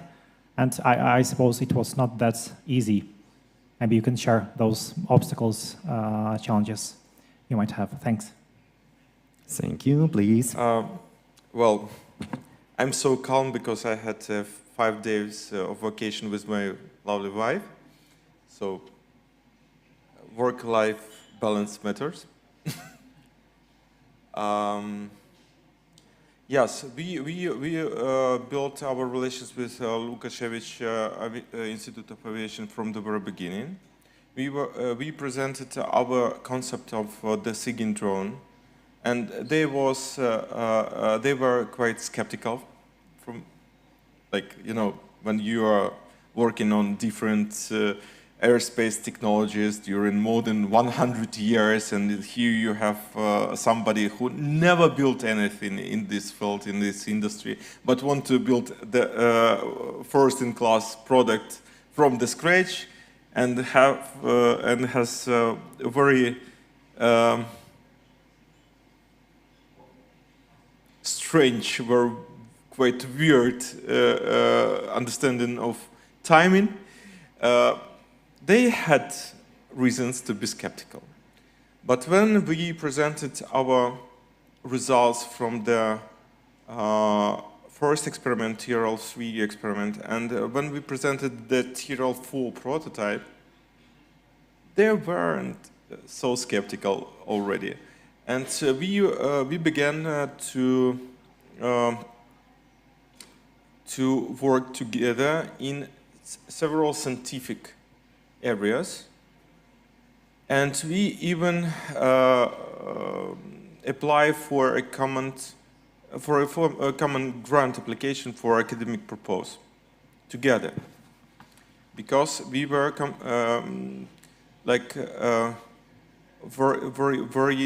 very good in collaboration. We had very strong competence in signal processing, and they had a very good competence in materials, in aerospace, and so on. And our scientific guys, our technology guys, they were like a laugh from the first view. Like they started to talk a lot, to write a lot, to calculate a lot. It was like a dolphin language for me, but it worked. The chemistry was established, and right now we are still collaborating with them in absolutely different ways. The last news from them, they proposed us a barter deal.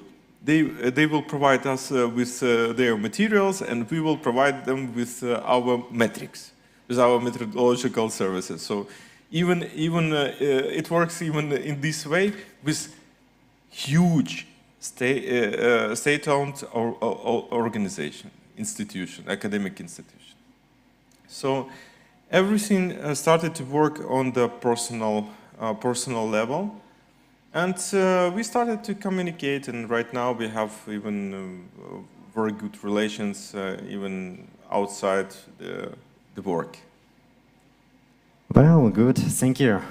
Over here we have additional questions, so please. Okay, does it work? Yeah. Cool. Everyone is asking very complicated questions about obstacles, difficulties, milestones, and all of that. Since we have a competition today and we'll have some winners, hopefully, at the end of the day, and they will have their checks with money. I want to ask, maybe it would be interesting for them as well, how did you spend money that you won last year with a different project? Oh, it was a great amount of money. Did it help to make you success out of it? Actually, we covered a salary of one engineer, and it was really helpful because I had you probably could imagine that I had a huge deficit in my budget last year. So it helped me to cover the salary of one engineer. This 10,000 zloty was very, very important for us. Is he still working for you? Yes, he's still working. Good, well spent money. Yeah. Actually, we didn't have cuts in terms of people. We just expanding a lot. Right now, we, together with our collaborators in outsourcing company, we have a team of 42 people. 42. We moved here, it was 5 of us. Right now, we have 42. Cool, thank you. Thank you. Well, maybe some additional questions, please. Do not hesitate, please. Raise your hand. Yeah, please. Thank you, Evgen. I have a question. What do you value the most in people you work with or who works for you, and why?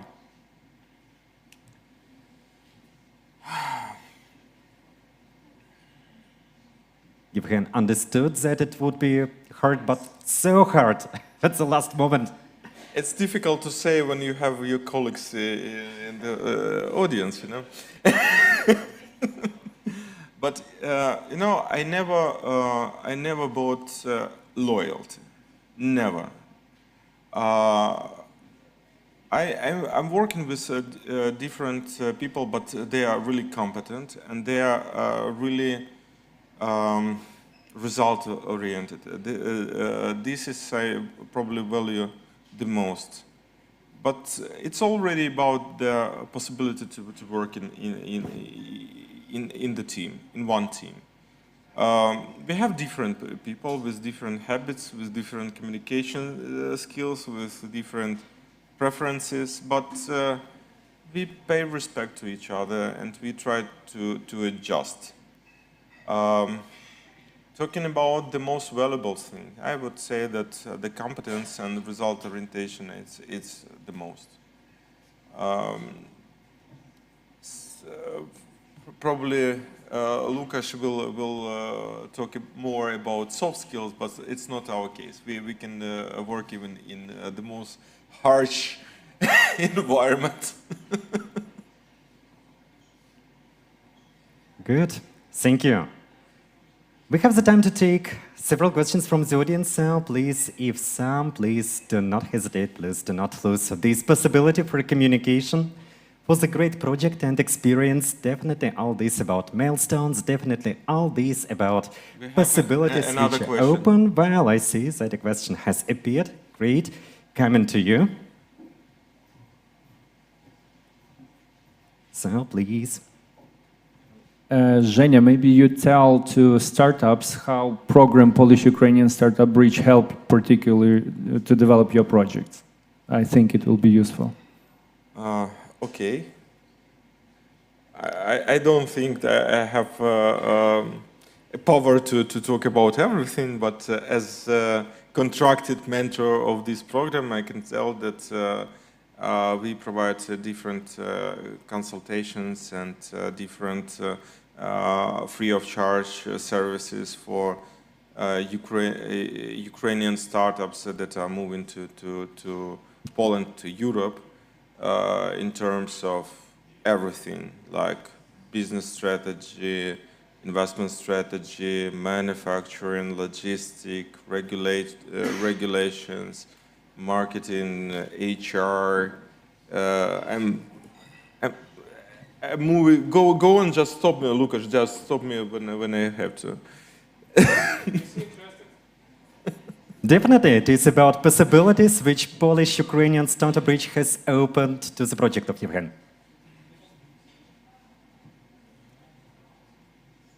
So you just need to apply for the help, write an email to Lukasz Wawak, and you will receive a full menu of the possibilities Polish-Ukrainian Startup Bridge.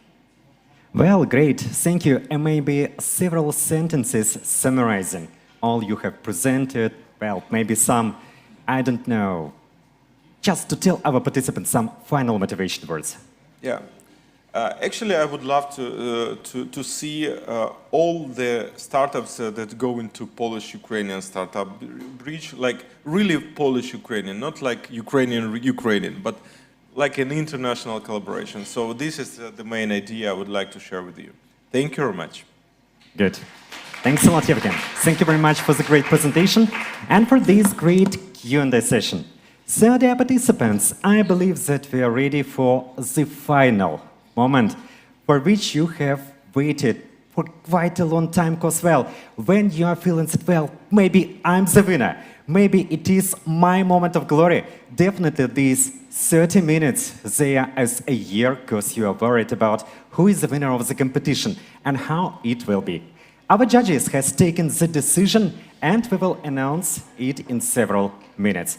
But before doing this, well, let me remind that B2B sessions are still working. You can use the virtual environment within 2 next day in order to communicate, in order to give your questions to our representatives, to our mentors. So please do not lose this possibility. Please take B2B sessions in order to scale up your project. Also, after finish of our ceremony of celebration, ceremony of the winners in the best of the best categories, we will have the possibility to have the networking. It is about, well, you see at this call, also there will be final party, so please do not hesitate to take part. We are waiting for you. And well, speaking about our today's demo day, it is organized by several organizations, and well, let's remind that this conference is organized by Cooperation Fund Foundation and the Ministry of Development Funds and Regional Policy of Poland. The host of this place is the Warsaw Stock Exchange, which ensures our presence here. The conference is financed by Polish aid program of the Ministry of Foreign Affairs of the Republic of Poland. The conference demo day by Kyiv Tech Hub is possible thanks to the support of our dedicated partners. The main partner, Warsaw Stock Exchange, the host of this space where the conference is taking place offline today. Our strategic partners, ICU Ventures, the founder of one of the cash prizes, Capital Kinetics, the founder of one of the cash prizes, and DJV Media, the founder of one of the in-kind prizes.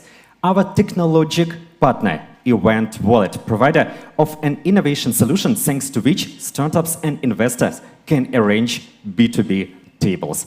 So please, dear participants, applauses please to all of the partners, to the organizers, thanks to whom this conference is possible. Please, your applauses.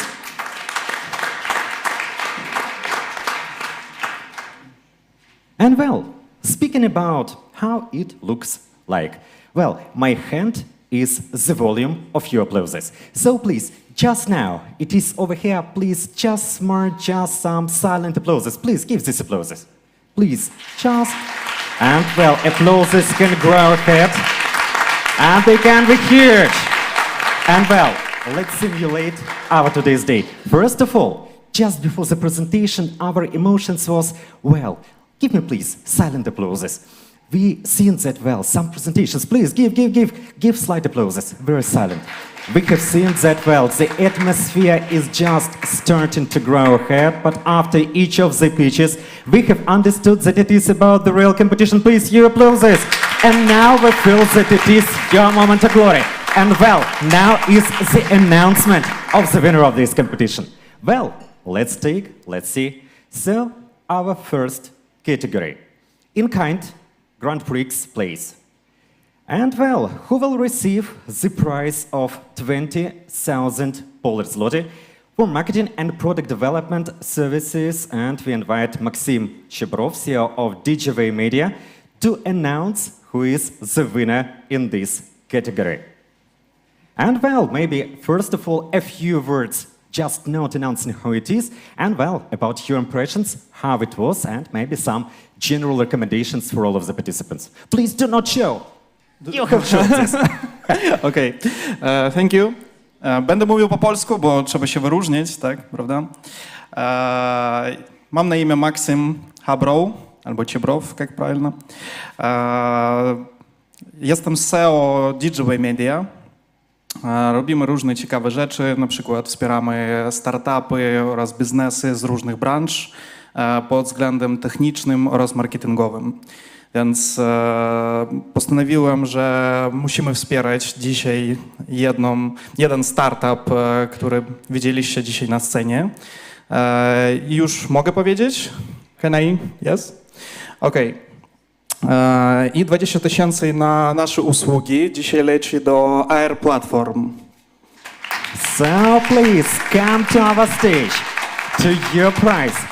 Well, our applauses to you, the great presentation, the great project, and the great prize. So please give again applauses. And well, let's make a photo. Please, your attention to our photographers. It is your moment of glory, it is your victory. Thank you very much for your work and good luck with the implementation of your project. Just great. Thank you. Well, thank you. Well, this third place. And now, they announce who will receive a cash prize for the third place. It is a prize of 5,000 Polish zloty in cash. We invite Christian Kumar, the CEO of Capital Kinetics. Please welcome.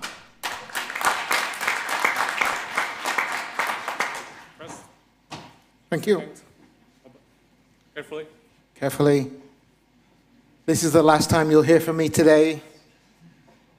I bet you're all satisfied about that, huh? So it's been a real pleasure mentoring the pitches today. It came from a very big number of 120-odd applicants. And the decision every year becomes very difficult. So first of all, everyone that presented did an amazing job. They all learned lessons from the first day of their presentation to the last. And I've had the absolute pleasure of mentoring most of them. So, but with all of that, we still had to pick a winner or two or three or four. So the third place went to Pleso. Pleso. Well, welcome to the stage. And well, it is a victory, it's a great nomination. The third place, just great. And well, our applauses to you, to your victory. Well done.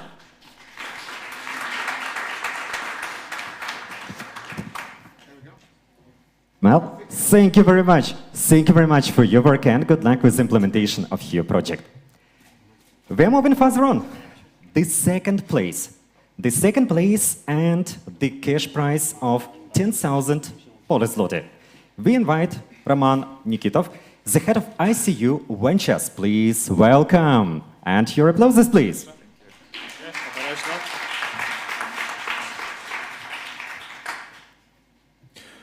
Well, first of all, I would like to thank the organizers, people that have given a hand and, okay.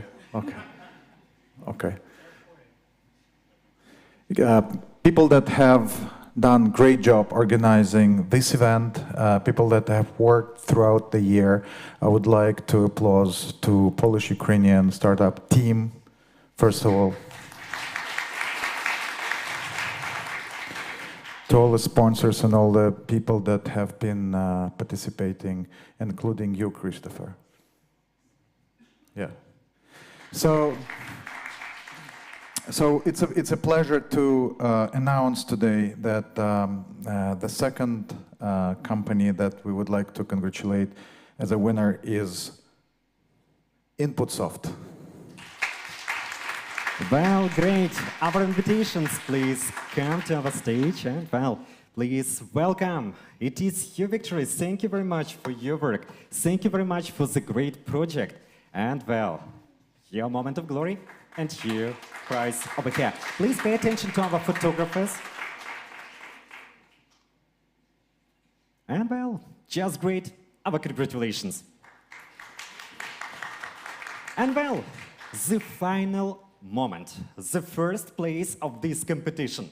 Well, we have taken several hours in order to decide, in order to listen to presentation. And, well, it is about the moment when we will know who is the best of the best today. In order to do this, the first place and the cash prize for 15,000 Polish zloty. And, well, it is about the cash prize for the first place, the absolute first place, just imagine, among lots of projects. And in order to give us the knowledge, who is the winner, finally, please welcome Luka Szławak and Mike Halecki. Please, with your applauses. I just want to say from the beginning, thank you for your efforts, all of the startups who participated in this year's pre-acceleration program. It was a great journey with all of you. With some of you, it's still not officially ended, but you did a great job from the beginning of this season till the very end. We see some improvements, but I still know that deep down, self-criticism in each and all of you tells you that you could have done better. And I hope that next time when we meet here in Warsaw on this stage, I will hear better quality than I heard this year. So, Łukasz, please. So, the winner of Demo Day by Kyiv Tech Hub 2023 is Spendbase. Our congratulations, our applauses, and welcome to this stage to receive your award. Applauses, applauses, applauses! The absolute first place among lots of projects. Please, let's see. Let's have a look on the photographers, please. So, the first place. And May, a few words from your side. Please, how are you feeling now? What are your feelings just now with this victory, with the absolute first place? Well, I'm excited. Thank you so much. It really means a lot. And maybe some advices how to take the first place for the participants which are now, well, I'm not on the first place, what I need to do, how I need to grow. Advice. Well, I think work through the acceleration, like work on your products, make sure you know what your product is and why are you doing it actually. And just take advices from great people. Yeah. Well, great. Thanks a lot. Your applauses, please. And well, now we invite on the stage all the winners of this competition. Please come to our stage to make the general photo. All the winners of this competition, please do not hesitate. Please come to our stage with your certificates. All the winners of this competition, please. And let's make the photo with the winners. Partners are welcome. Team are welcome. Team member. Come on. So, please, judges, jury, organizers, your certificates. Lukasz, please. Come on. Who is the winner? Spendbase. Well, give applauses to us, please.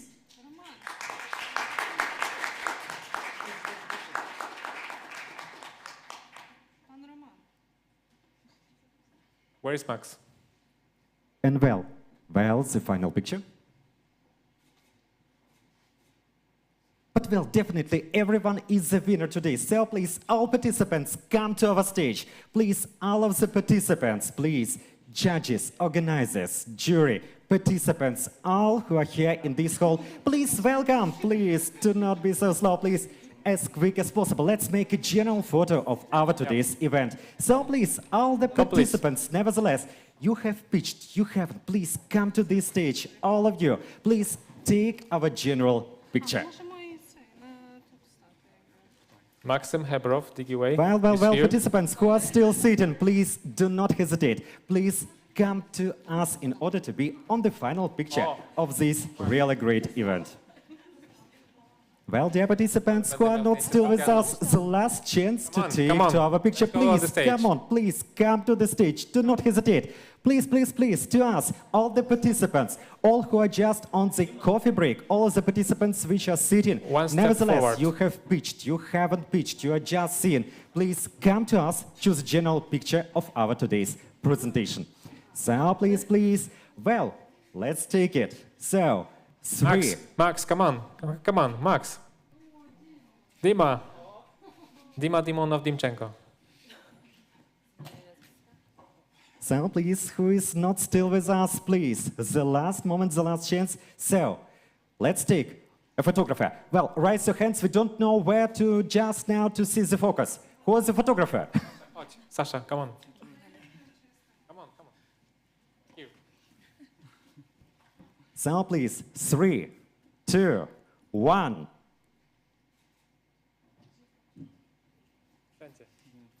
One more time.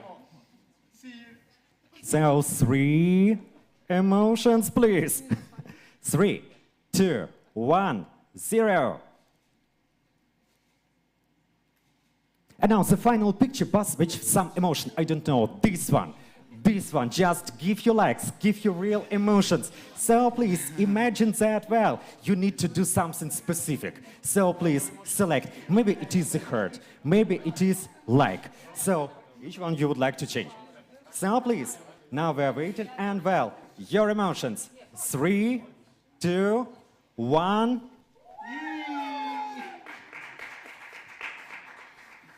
And well, just for video.